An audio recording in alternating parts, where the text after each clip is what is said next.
ਸਾਹਿਬ ਜੀ।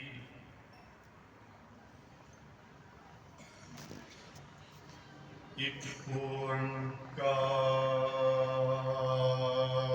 ਸਤਿਨਾਮ।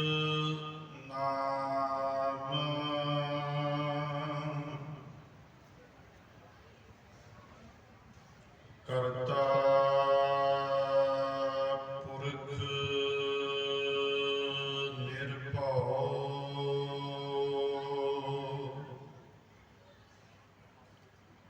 ਨਿਰਵੈਰ ਅਕਾਲ ਮੂਰਤ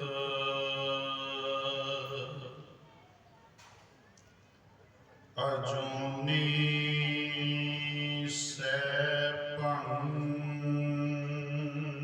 ਗੁਰ ਪ੍ਰਸਾਦ।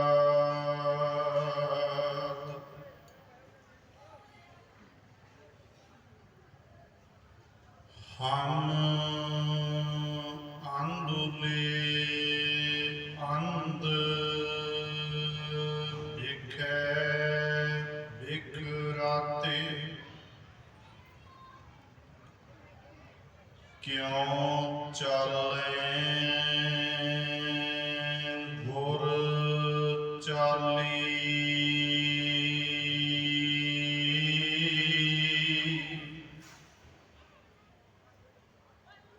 ਸਤਿਗੁਰ ਦਇਆ ਕਰੇ ਸੁਖ ਦਾਤਾ, ਹਮ ਲਾਵਹਿ ਆਪਨ ਪਾਲੀ।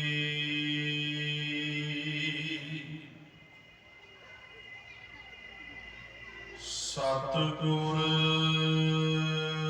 ਦਇਆ ਕਰੇ ਸੁਖ ਦਾਤਾ, ਹਮ ਲਾਵਹਿ ਆਪਨ ਪਾਲੀ।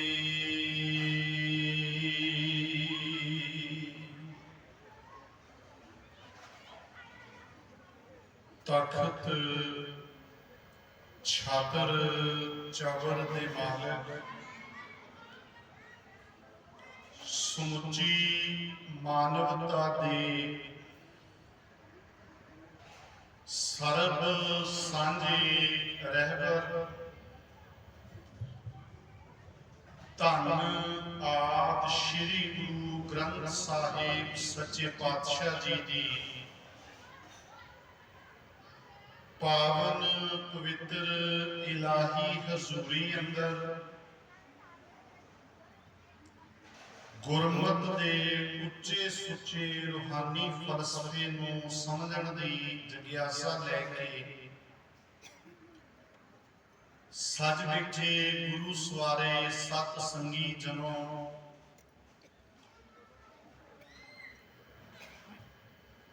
ਕਾਦਰ ਹਰ ਕਾਰ ਬੇਕਸਾਰਾ ਯਾਰ, ਗੁਰੂ ਗੋਬਿੰਦ ਸਿੰਘ ਸਾਹਿਬ ਪਿਤਾ ਜੀ ਵੱਲੋਂ ਬਖਸ਼ੀ ਫਤਿਹ ਪ੍ਰਵਾਨੋ ਜੀ। ਵਾਹਿਗੁਰੂ ਜੀ ਕਾ ਖਾਲਸਾ, ਵਾਹਿਗੁਰੂ ਜੀ ਕੀ ਫਤਿਹ। ਜਿਸ ਨੂੰ ਕਿਰਪਾ ਕਰੇ ਤਿਸ ਸਤ ਸੰਗ ਮਿਲਾਏ, ਗਰੀਬ ਨਿਵਾਜ ਗੁਰੂ ਗ੍ਰੰਥ ਸਾਹਿਬ ਸੱਚੇ ਪਾਤਸ਼ਾਹ ਜੀ ਨੇ ਆਪਣੇ ਵਿਰਦ ਮੁਤਾਬਿਕ ਆਪਾਂ ਸਾਰਿਆਂ ਨੂੰ ਨਿਵਾਜਦਿਆਂ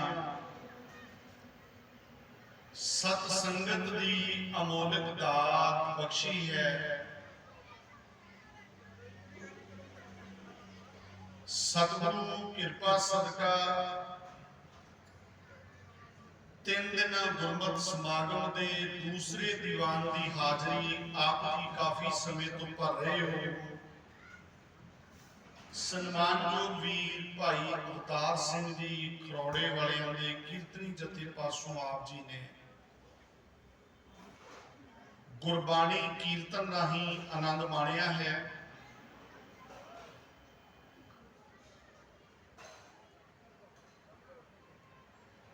ਗੁਰੂ ਸਵਾਰਿਓ,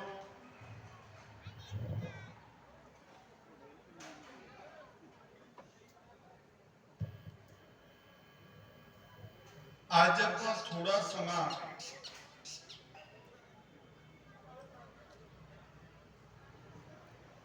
ਸਤਿਗੁਰੂ ਸ਼੍ਰੀ ਗੁਰੂ ਹਰਿਰਾਏ ਸਾਹਿਬ ਮਹਾਰਾਜ ਜੀ ਦੇ ਇਤਿਹਾਸ ਵਿੱਚੋਂ ਕੁਝ ਕੁ ਨੁਕਤੇ ਸੰਖੇਪ ਰੂਪ ਦੇ ਵਿੱਚ ਵਿਚਾਰਾਂਗੇ ਔਰ ਇਹਦੇ ਨਾਲ ਨਾਲ ਕੌਮ ਦੇ ਮੌਜੂਦਾ ਹਾਲਾਤਾਂ ਦੀ ਗੱਲ ਵੀ ਸੱਚ ਸੁਣਾਏ ਸੀ ਸੱਚ ਕੀ ਵੇਲਾ ਦੇ ਆਧਾਰ ਤੇ ਕਰਨ ਦਾ ਯਤਨ ਕਰਾਂਗੇ। ਬੇਨਤੀ ਕਰਾਂਗਾ ਜਿਹੜੇ ਭੈਣ ਭਰਾ ਅਜੇ ਤੱਕ ਦੀਵਾਨ ਹਾਲ ਵਿੱਚ ਨਹੀਂ ਪਹੁੰਚੇ ਉਹ 1-2 ਮਿੰਟਾਂ ਵਿੱਚ ਪਹੁੰਚੋ ਤਾਂ ਜੋ ਆਪਾਂ ਥੋੜੇ ਸਮੇਂ ਤੋਂ ਬਹੁਤਾ ਲਾਹਾ ਲੈ ਸਕੀਏ। 1-2 ਮਿੰਟ ਸਾਰੇ ਭੈਣ ਭਰਾ ਇਕਾਗਰਤਾ ਬਣਾਉਂਦੇ ਹੋਏ ਮਿਲ ਕੇ ਪਿੱਛੇ ਪਿੱਛੇ ਬੋਲਿਓ। ਆਪਾਂ ਮੂਲ ਮੰਤਰ ਸਾਹਿਬ ਦਾ ਪਾਠ ਕਰੀਏ ਤੇ ਫਿਰ ਵਿਚਾਰ ਆਰੰਭ ਕਰਦੇ ਹਾਂ। ਇੱਕ ਓੰਕਾਰ ਸਤਿਨਾਮ ਕਰਤਾ ਪੁਰਖ ਨਿਰਭਉ ਨਿਰਵੈਰ ਅਕਾਲ ਮੂਰਤ ਅਜੂਨੀ ਸੈਭੰ ਗੁਰ ਪ੍ਰਸਾਦ। ਇੱਕ ਓੰਕਾਰ ਸਤਿਨਾਮ ਕਰਤਾ ਪੁਰਖ ਨਿਰਭਉ ਨਿਰਵੈਰ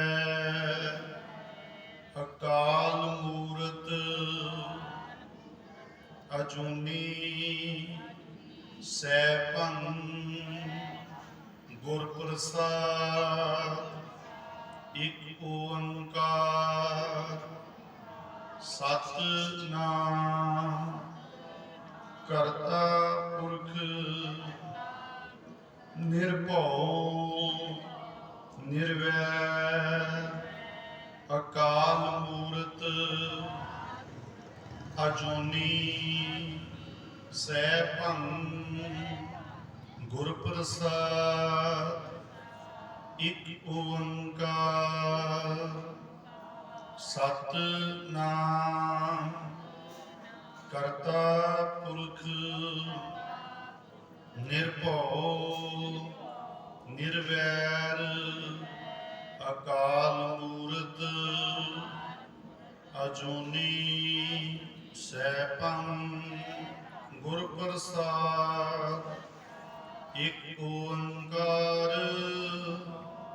ਸਤਿਨਾਮ ਕਰਤਾ ਪੁਰਖ ਨਿਰਭਉ ਨਿਰਵੈਰ ਅਕਾਲ ਮੂਰਤ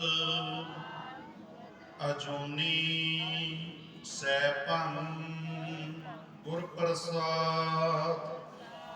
ਵਾਹਿਗੁਰੂ ਵਾਹਿਗੁਰੂ ਵਾਹਿਗੁਰੂ ਵਾਹਿਗੁਰੂ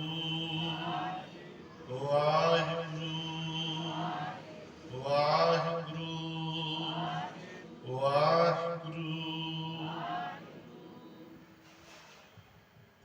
ਸਤਿਗੁਰੂ ਸ਼੍ਰੀ ਗੁਰੂ ਗੋਬਿੰਦ ਸਿੰਘ ਸਾਹਿਬ ਪਿਤਾ ਜੀ ਦੇ ਹਜ਼ੂਰੀ ਕਵੀ ਭਾਈ ਸੇ ਭਾਈ ਨੰਦ ਲਾਲ ਜੀ ਆਪਣੇ ਬਚਨਾਂ ਦੇ ਵਿੱਚ ਬੜੇ ਸਪਸ਼ਟ ਲਫ਼ਜ਼ਾਂ ਵਿੱਚ ਇਹ ਬਖਸ਼ਿਸ਼ ਕਰਦੇ ਨੇ। ਆਹ ਝੂਮੇ ਖੁਸ਼ कि बहरे जिंदगी ओस्त आ हजूमे खुश कि बहरे बंदगी ओस्त। गुरु सवारियो, इस धरती के ऊपर बड़े बड़े बड़े इकट्ठ होंदे ने। मैं थोड़ा जा सत्संग वाले बेनती करके जिहड़ा इस समागम आपां रखदी है इहदी महत्ता की है संखेप कह के कुछ इतिहासक नुकते ते कुछ करंट इशू तुहाडे ध्यान च 2-3 पॉइंटां च आपां गल करनी। इस धरती के ऊपर बड़े बड़े बड़े इकट्ठ होंदे ने। वो इकट्ठ कई बारी समाजिक पद्धर दे हुंदे ने, कई बारी साडे परिवारक इकट्ठ होंदे ने, कई बारी आर्थिक तौर पर भी लोगों को मोटिवेट करने के लिए कि तुसीं अपना आर्थिक पक्ष किवें मजबूत करना है, उहदे लिए भी इकट्ठ होंदे ने। इसे तरह वक्खो वक्खरे मसलियां नूं लैके सबजैक्टां नूं लैके वक्खरे वक्खरे वड्डे वड्डे इकट्ठ होंदे हैं। हुण भाई नंद लाल जी अपने बचना विच कहंदे है कि जिहड़ा इकट्ठ है ना सिर्फ वो चंगा है जिथों एक तो जिंदगी मिलती होवे, आ हजूमे खुश के बहरे जिंदगी उस आ हजूमे खुश के बहरे बंदगी उस। इकट्ठ बड़े बड़े बड़े हुंदे ने समाज दे विच। किसी इकट्ठ की महानता का पता इस गल्लों नहीं लगता कि उस इकट्ठ विच किन्ने क लोग पहुंचे हुए हैं, उसकी विशालता कितनी है। किसी भी इकट्ठ का विशाल होना अते महान होना दो वक्रियां वक्रियां गल्लां। विशाल इकट्ठ हो जाते हैं पर महान इकट्ठ बहुत घट होंगे हैं। और भाई साहब कहते हैं इकट्ठ सिर्फ वो चंगा है जिथों एक तो जिंदगी मिलती है, दूजा उथों बंदगी मिलती है। अज जिहड़ा इकट्ठ आपां सतगुरु श्री गुरु ग्रंथ साहिब सच्चे पातशाह की हजूरी दे विच कीता है, महाराज की छत्र छाया हेठ हो रहा है। तुसी दूर दराडियां तो नेड़ियों जिथों कितों वक्त मिलिया पहुंचे हो। प्यारिओ इस इकट्ठ की जिहड़ी महानता इसे करके है, एक तो इस इकट्ठ दे विचों जिंदगी मिलनी है, दूजा बंदगी मिलनी है। जिंदगी कुदरतन है कि साडे मन दे विच एक ख्याल आ सकता है कि जिहड़े लोग श्री गुरु ग्रंथ साहिब की हजूरी विच नहीं भी पहुंचते, जेड़े गुरु दे नेड़े नहीं रखते, बाणी नहीं पढ़ते, ना बाणी विचारते ने, रब दा ना लैंदे ही नहीं, बल्कि परमात्मा प्रति अपमानजनक शब्द बोलते हैं, ओदी होंद तो भी इनकारी होंदे ने कि वो लोग जिंदगी नहीं जिउ रहे। मौजूदा दौर दे विच इह गल नूं समझना बहुत ज्यादा जरूरी है कि वो लोग जिंदगी दे विच तरक्की नहीं कर रहे। जेड़े बंदे गुरु दे नेड़े नहीं लगते, ਸਾਹ ਤਾਂ ਉਹਨਾਂ ਦੇ ਵੀ ਚੱਲਦੇ ਆ, ਬੋਲਦੇ ਤਾਂ ਉਹ ਵੀ ਨੇ, ਝਾਕਦੇ ਵੀ ਹੈ, ਪਰਿਵਾਰਾਂ 'ਚ ਵਸਦੇ ਆ। ਔਰ ਕਈ ਵਾਰੀ ਅਸੀਂ ਸੋਚਦੇ ਕਿ ਤਾਂ ਤਰੱਕੀ ਵੀ ਜ਼ਿਆਦਾ ਕਰ ਰਹੇ ਆ। ਗੁਰੂ ਸਵਾਰੇ ਨੋਟ ਕਰਿਓ,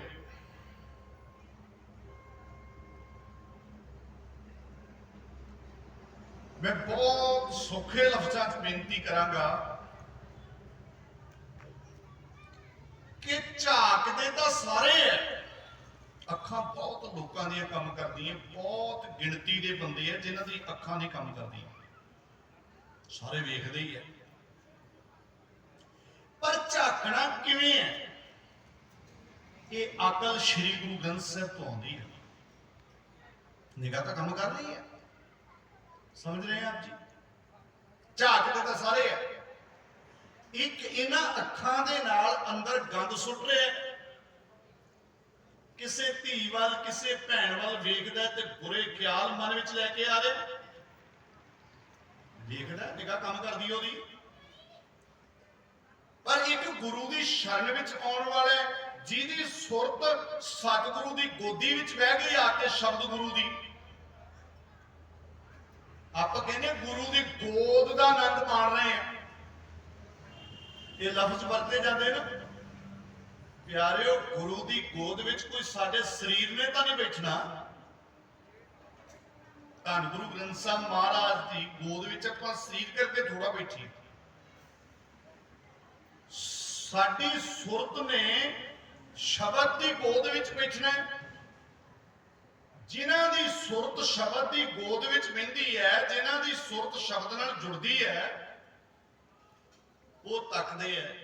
परतरे रूप न पेखे नेत्र, अखी सूतक वेखना परतरे पर धन रूप। उन्हां नूं इवें लग रहा है अपने जीवन साथी तो बिना कि वड्डी उम्र की मेरी मां है, मेरी भैन है बराबर दी, छोटी उम्र की मेरी धी है। ये गल जीव नाल कहनी बड़ी सौखी है, मेरी बेनती नूं ध्यान नाल सुणियो। अक्सर स्टेज के उत्ते जदों गल चलदी है ना जी कि विषय विकारां नूं छड्ड दिओ, काम क्रोध लोभ मोह हंकार नूं छड्ड दिओ। मान लो मैं इत्थे बैठ के कहांगा कि भाई बुरी निगाह नाल सानूं नहीं झाकना चाहिए, कह देना काम क्रोध लोभ मोह हंकार तो बचना चाहिए, काम नहीं करीदा, क्रोध हंकार नहीं करने चाहिए, कह देने। पर ये कोई इन्ना सौखा जिहा काम तो नहीं भी जिवें मैं जेब के उत्ते देखो पेन टंगिया होया सौखी, कोई सज्जन कहे भी जेब से पेन ना टांगे नूं ला दे परे लगे रखता, ये तो काम सीधा ही है। कोई काम क्रोध विषय विकारां तो बचना इन्ना सौखा काम तो नहीं भी तुहानूं गर्मी लग रही है, तुसीं मोटे कपड़े पाए या गर्मी लगे ला देना है मोटे कपड़े तू पतले पा लै, ये ऐ तो नहीं, इन्ना सौखा जिहा काम नहीं है। मेरी बेनती सुनियो, ये बड़ी बड़ी प्रैक्टिस है कि सुरत नूं शब्द की हजूरी विच किवें रखना है। फिर ही मैं गल नेड़े रखा कि झाकदे तां सारे ने, पर झाकना किवें है? ये अकल श्री गुरु ग्रंथ साहिब तो आउंदी है। इकल्ली बौद्धिक अकल नहीं हुंदी, दिमागी मसला नहीं इकल्ला। ये पंक्ति भाई साहब भाई गुरदास जी ने लिखी है, मैनू तुहानू सब नूं याद है, एक बारी पढ़ियो। देख पराइयां चंगियां मावां भैणां, बोलो जी उची, देख पराइयां चंगियां मावां भैणां धीआं जाने, पढ़ ली याद भी होगी, जवानी याद। पर यह पंक्ति इस मन नूं पढ़ाउणी है, अपनी जीव पढ़ लेंदी है, दूजियां नूं भी पढ़ा देने आ, पर यह पंक्ति अपने मन नूं पढ़ाउण दी जिहड़ी प्रैक्टिस है ना, वो श्री गुरु ग्रंथ साहिब की हजूरी च हुंदी है, वो इन्हां इकट्ठा च हुंदी है। मैं गल फिर नेड़े रख लवां। झाकदे सारे आ, झाकना किवें है? बोलदे सारे ने, बोलना की है? सुनते बहुत ने पर सुनना की है? तुरदे सारे पर तुरना किहड़े पासे? जिउंदे सारे ने जिंदगी, पर जिउण दा मकसद की है, टारगेट की है? ਇਹ ਪਤਾ ਸ੍ਰੀ ਗੁਰੂ ਗ੍ਰੰਥ ਸਾਹਿਬ ਤੋਂ ਲੱਗਦਾ ਹੈ। ਇਸੇ ਲਈ ਸਤਿਗੁਰੂ ਅਰਜਨ ਸਾਹਿਬ ਮਹਾਰਾਜ ਆਪਣੇ ਬਚਨਾਂ 'ਚ ਇਹ ਬਖਸ਼ਿਸ਼ ਕਰਦੇ ਨੇ, ਬਲਿਹਾਰੀ ਗੁਰ ਆਪਣੇ ਸਦ ਸਦ ਬਲ ਜਾਓ, ਗੁਰੂ ਵਿਟੋ ਹੋ ਵਾਰਿਆ ਜਿਸ ਮਿਲ ਸੱਚ ਸੁਆ। मैं गुरु तो सदके जाना, बलिहार जाना, कुर्बान जाना। क्यों? क्योंकि गुरु नूं मिल के मैनू जिंदगी जीउण दे मकसद दा पता लग गया कि जिंदगी जीउण दा टारगेट की। गुरु नूं मिल के मैनू पता लग गया कि तरक्की की हुंदी है। मेरी बेनती नूं बड़े ध्यान नाल नोट करो, मेरियां भैणां मावां बजुर्ग सारे नौजवान मेरे वीरो नोट करियो, गुरु नूं मिल के पता लगदा तरक्की की है। जे गुरु नूं ना मिलीए, गुरु दे नेड़े ना लगीए, अपने पिंडां च आम तौर ते ये गल्लां चलदियां, खुंडां ते बैठ के गल्लां होंदियां कि फलाने बंदे ने बड़ी तरक्की कर ली सी। अज ओही खुंडां वालियां गल्लां स्टेजां उत्ते भी आ गईयां, सेम इक्को जी चर्चा चलदी है। तरक्की दा पैमाना खुंडां ते सत्थां ते पीछे हुए लोकां दा भी उही है।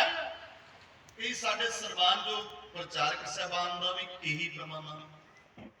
तरक्की का पैमाना की जे पूछी भी किवें तरक्की की, वो कहते उन्होंने देखो तो सही कितना सोहना मकान भी बना लिया, प्रॉपर्टी इन्नी। हाँ, ये तरक्की तो है, पर ये तरक्की का सिर्फ एक पक्ष है, संपूर्ण तरक्की नहीं।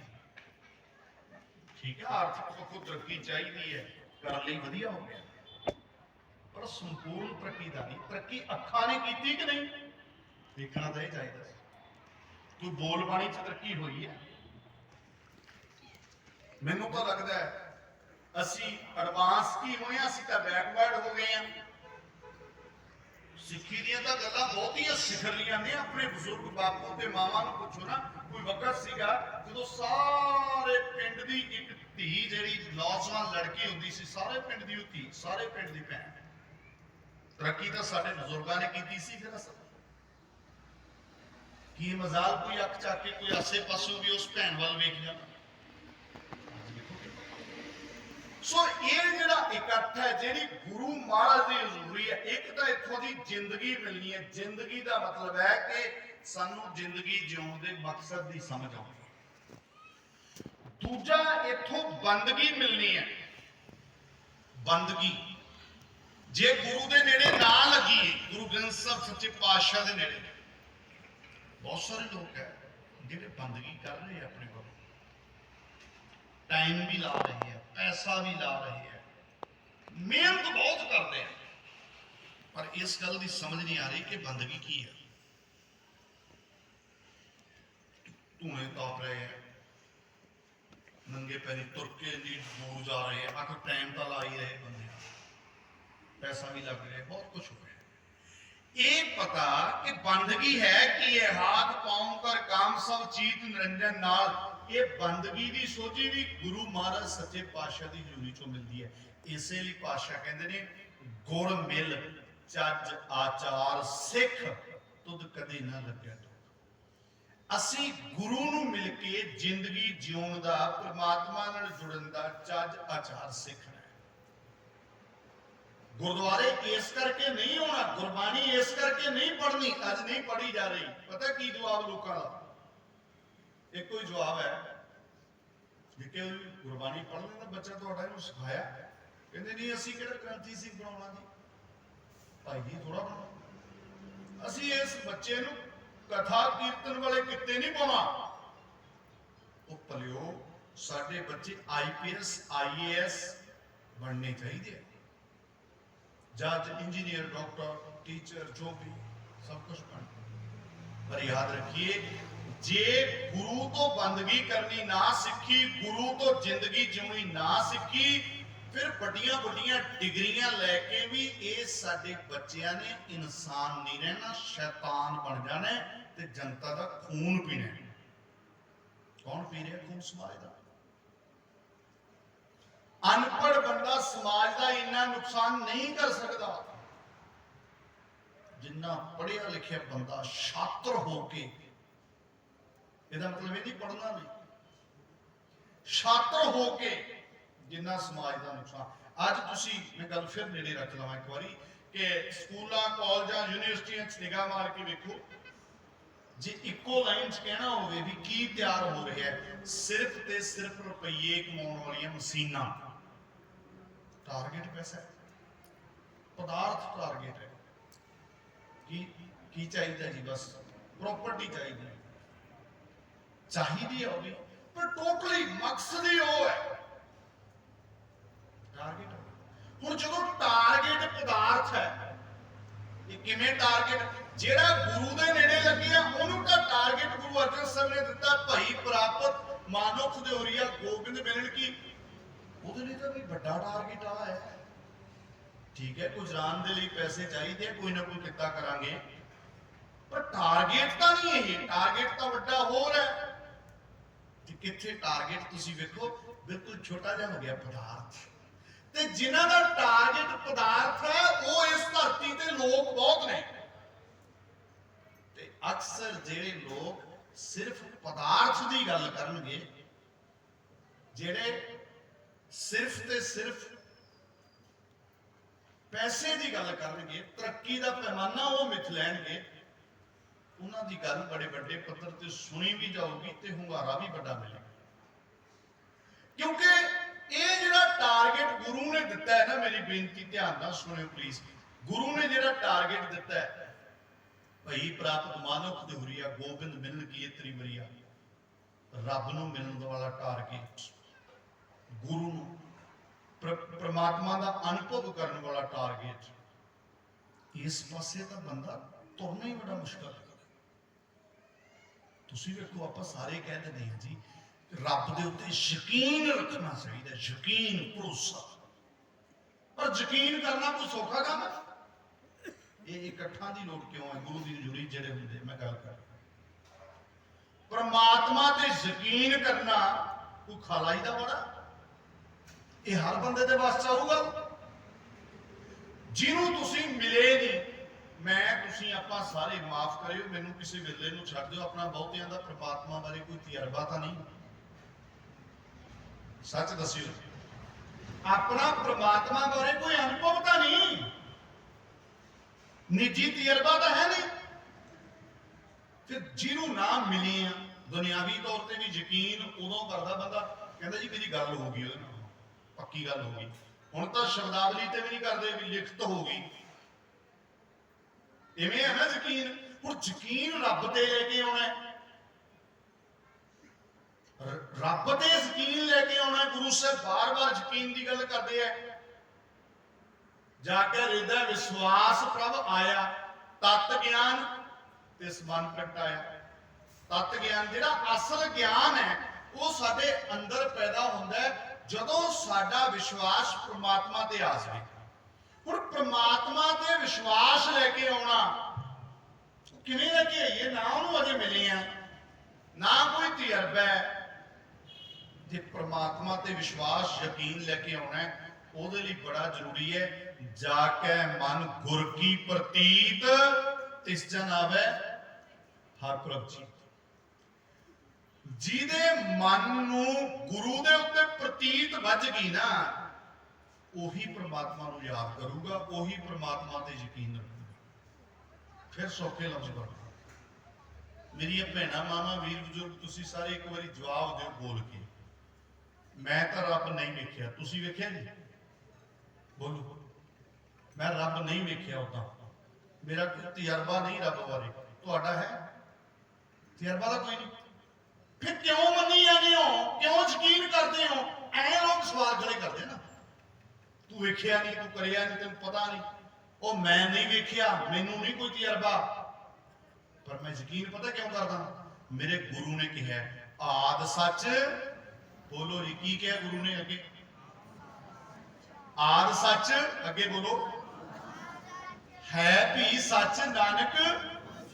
बस मेरे गुरु ने कहा, मैनू नहीं पता, मेरे गुरु जाके मन गुर की प्रतीत, मेरे गुरु ने कहा है ना कि आद सच है वो, मैं तो इसे ही मानता, मैं तो ਉਹਦੇ ਅੱਗੇ ਤਰਲੇ करदा, जोदड़ियां करदा, क्योंकि जेड़ा परमात्मा दे अनुभव वाला चानन है, वो मेरे गुरु की बख्शिश तो बिना नहीं हो सकता। जिसो चंदा उगवे सूरज चढ़े हजार, एते चानन होंदिया गुरविन घोर अंधार। वो केड़ा चानन? लाइट सूरज दे नाल सारा चानन तो हो जाता एक नाल ही। वो है परमात्मा दे अनुभव वाला जिहड़ा चानन है, वो गुरु की बख्शिश तो बिना नहीं होता। इसलिए हथ बन के एक बेनती करा, जिहड़ा सत्संग का पहला ही जिहड़ी मेन गल है, इथों जिंदगी ते बंदगी मिलनी है और इथों यकीन मिलना है। एक ओंकार को पढ़न बैठ जाइए बाणी सतगुरु दी, सब सारे सवालों का जवाब है बाणी च, पर सब तो जिहड़ी गल ज्यादा वो रब दे यकीन लैके आते हैं। हार हार यकीन यकीन यकीन उत्ते मैं बेनती एक दो जरूरी कर दी। अज आप इसे रूप च गल करें। यकीन वाली गल अज जे एवरेज वेखोगे तो बुजुर्गों च तो याद है, मेरी उम्र के मेरे भैन भरावां च घट है। ये ठीक है, कदे कदे बुजुर्ग भी यकीन नहीं करते, कई नौजवान भी करते हैं, पर इसका कारण यकीन अते लॉजिक जे दोनों आपां ध्यान विच रखांगे ना जी, तो यकीन वाले बंदे अज घट मिलणगे, लॉजिक वाले ज्यादा।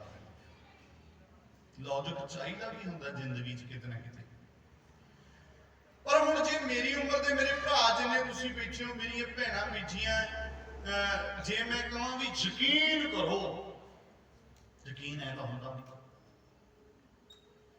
कारण की है भी यकीन नहीं हो रहा, लॉजिक वाले पासे दिमाग ज्यादा जा रहा है। उसका कारण यही है गुरु सवारियों कि साडी जिस किस्म की प्रैक्टिस है ना, उस किस्म के रिजल्ट आउंदे। मान लो आप सारे 5 10 15 20 साल स्कूलों कॉलेजों यूनिवर्सिटी कोई कितने किस लेवल पे पढ़े, पढ़ना भी चाहिए। हुण उत्थे जिहड़ी प्रैक्टिस हुई है सिर्फ दिमागी हुई है, उत्थे प्रैक्टिस सिर्फ लॉजिक दी हुई है, नंबर दी प्रैक्टिस हुई है, यकीन दी प्रैक्टिस नहीं है। दुनियावी पढ़ाई दे विच उत्थे साबित करना हुंदा है, सिद्ध करो, आ सवाल है कड्डो तुखां नाल, समझ आ रही? लॉजिक दी प्रैक्टिस हुई है,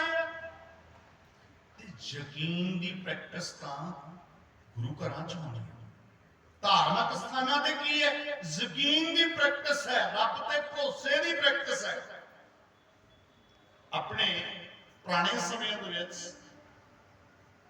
जिन्नी भी स्टडी सी, पिछला दौर वेख लो, दूर नहीं जे शेरे पंजाब महाराजा रणजीत सिंह होने, बकायदा शेरे पंजाब का एक हदायत सीगी कि जे मसीत खुलूगी, मसीत खोलने का हक ही तां है जे मदरसा नाल चलाओगे, जे मंदिर खोलना तो गुरुकुल भी नाल चलू, जे धर्मशाला, धर्मशाला लफ्ज अपने ज्यादा वरतते सी, गुरुद्वारा साहब कह लो, तो नाल स्कूल चलू।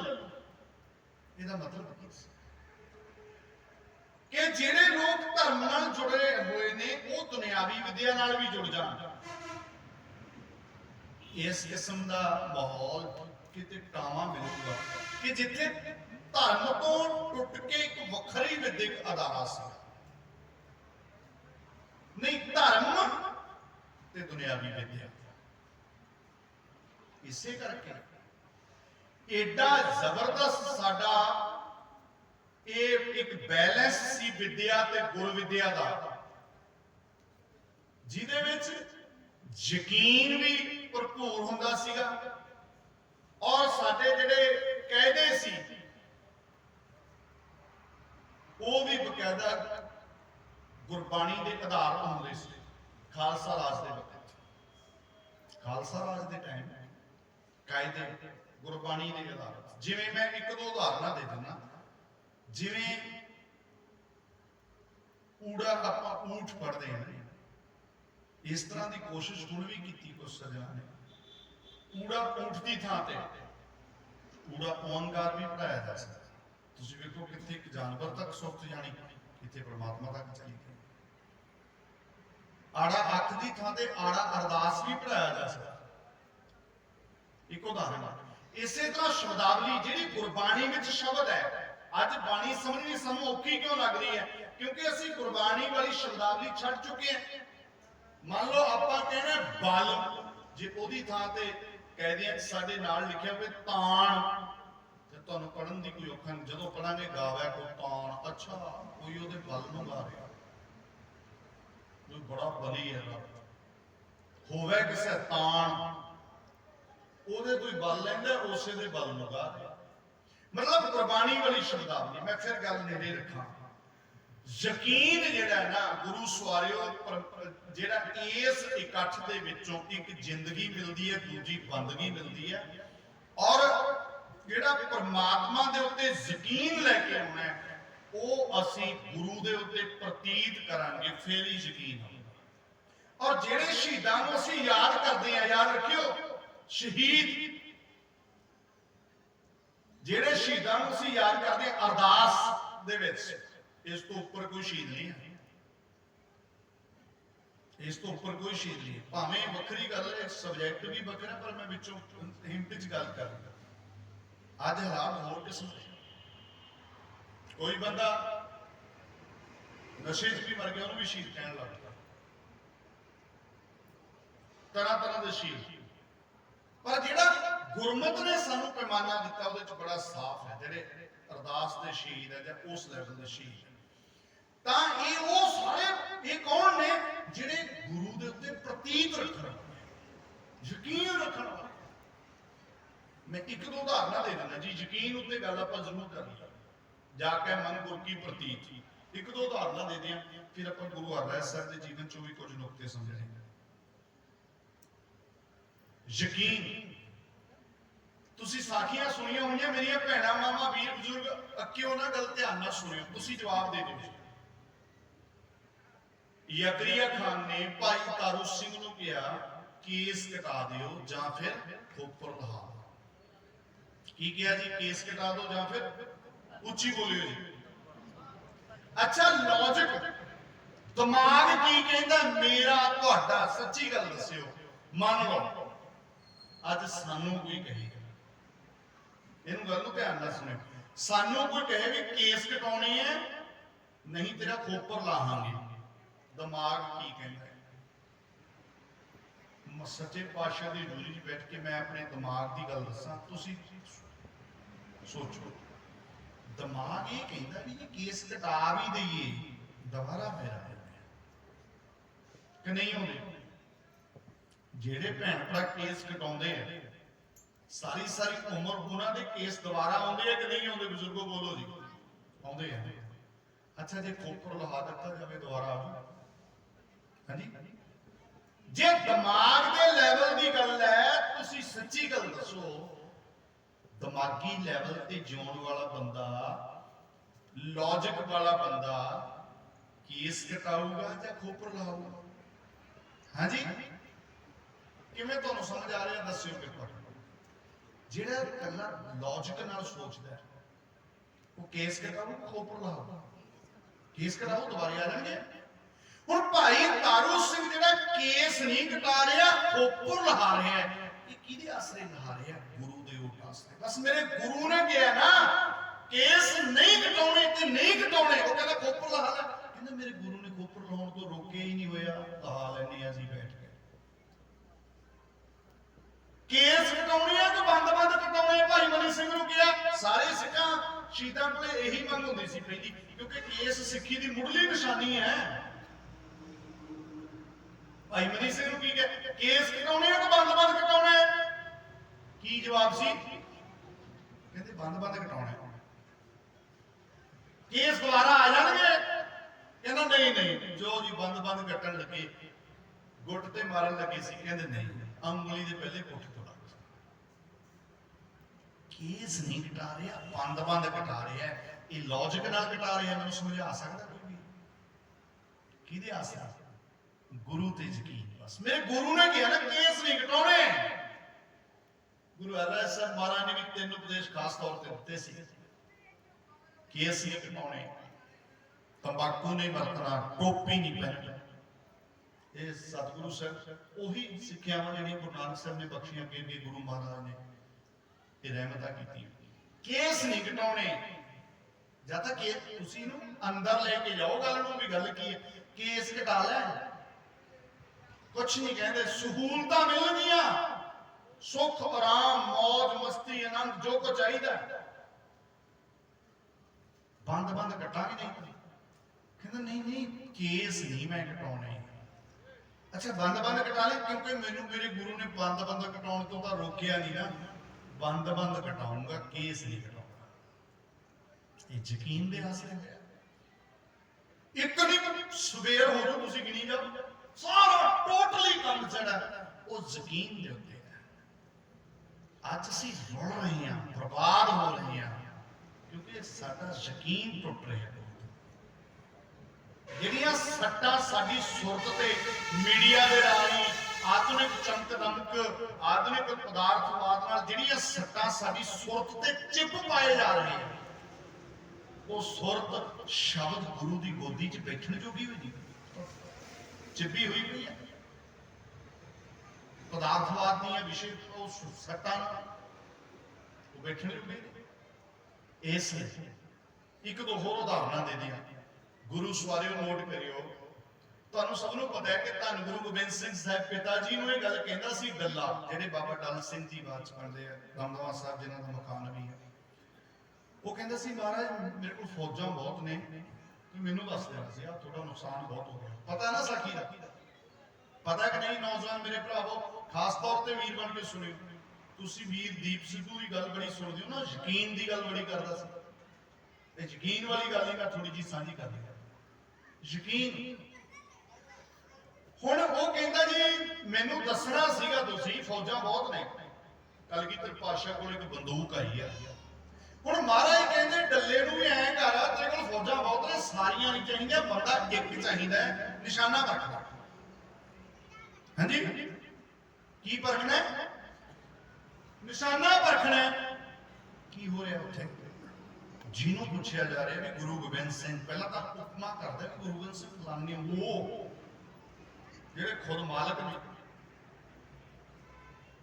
ਅੱਛਾ ਜੀ ਠੀਕ, ਸਾਰੀ ਗੱਲ ਫੌਜੀ ਸੁਣ ਲੈਂਦਾ, ਫਿਰ ਬਾਅਦ ਚ ਉਹਨੂੰ ਦੱਸਦਾ ਹੈ ਕਿ ਉਹਨਾਂ ਕੋਲ ਇੱਕ ਬੰਦੂਕ ਆਈ ਹੈ, ਉਹ ਚਾਹੁੰਦੇ ਕਿ ਨਿਸ਼ਾਨਾ ਪਰਖਣਾ। ਤੂੰ ਉਹ ਮਹਾਨ ਗੁਰੂ ਅਕਾਲ ਪੁਰਖ ਚ ਜਿਹੜਾ ਭੇਦ ਹੋਇਆ ਹੈ, ਉਸ ਗੁਰੂ ਦੀ ਬੰਦੂਕ ਦਾ ਨਿਸ਼ਾਨਾ ਬਣਨਾ ਤੂੰ।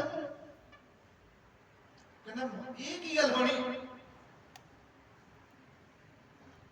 ਆਮ ਬੰਦੇ ਨੇ ਬੰਦੂਕ ਥੋੜਾ ਚਲਾਉਣੀ ਹੈ।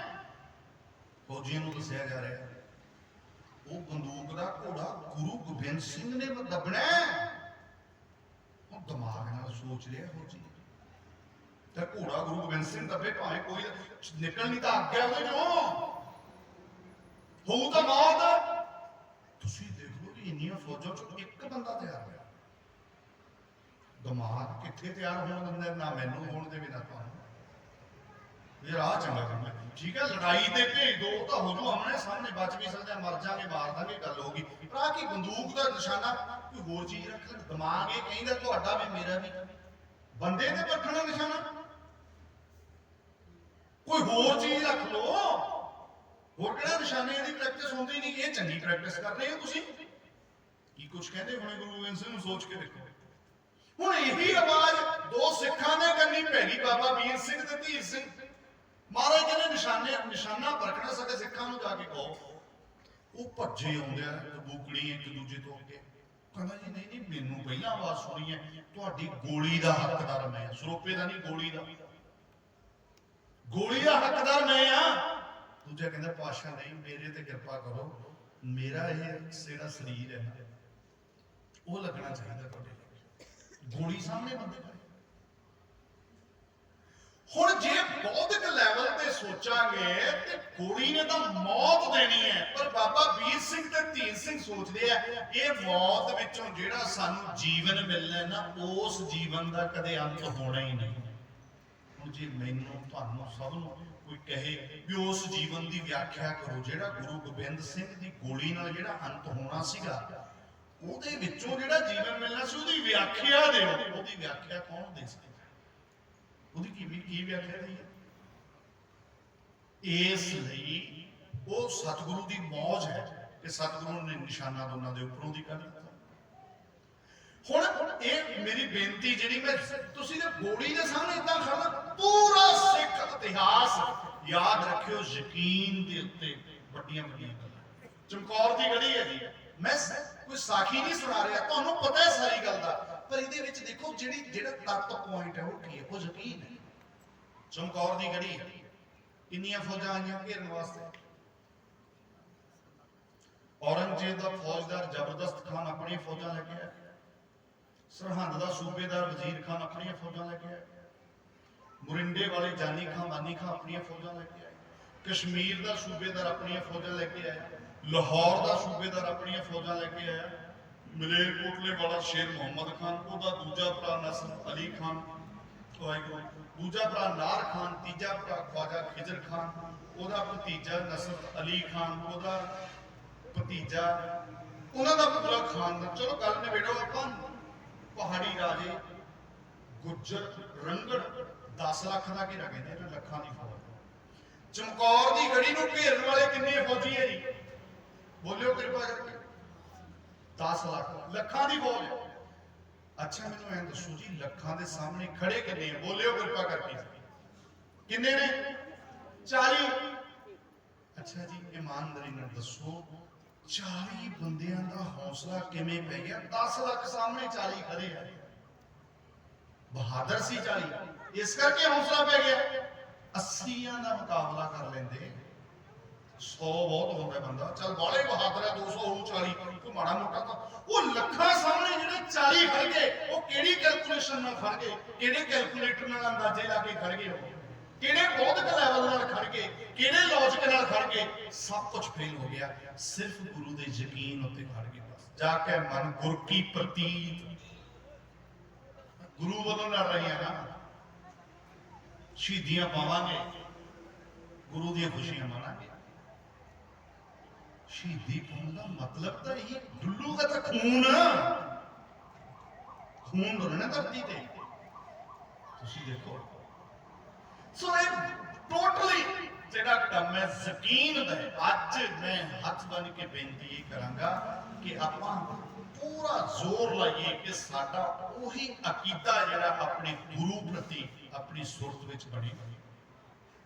ਜਿਸ ਕਿਸਮ ਦੀਆਂ ਸੁਰਤ ਨੂੰ ਸੱਟਾਂ ਵੱਜ ਰਹੀਆਂ ਨੇ ਸਾਰੇ ਪਾਸਿਓਂ, ਵਿਸ਼ੇ ਵਿਕਾਰਾਂ, ਪਦਾਰਥਵਾਦ ਦੀਆਂ ਔਰ ਆਧੁਨਿਕ ਚਕਾਚੌਂਧ ਦੀਆਂ, ਉਹ ਸੱਟਾਂ ਤੋਂ ਇਸ ਸੁਰਤ ਨੂੰ ਬਚਾ ਕੇ ਗੁਰੂ ਦੇ ਚਰਨਾਂ 'ਚ ਰੱਖੀਏ ਕਿ ਸਤਿਗੁਰੂ ਸਾਨੂੰ ਨਹੀਂ ਪਤਾ, ਸਾਨੂੰ ਨਹੀਂ ਸਮਝ ਆ ਰਿਹਾ।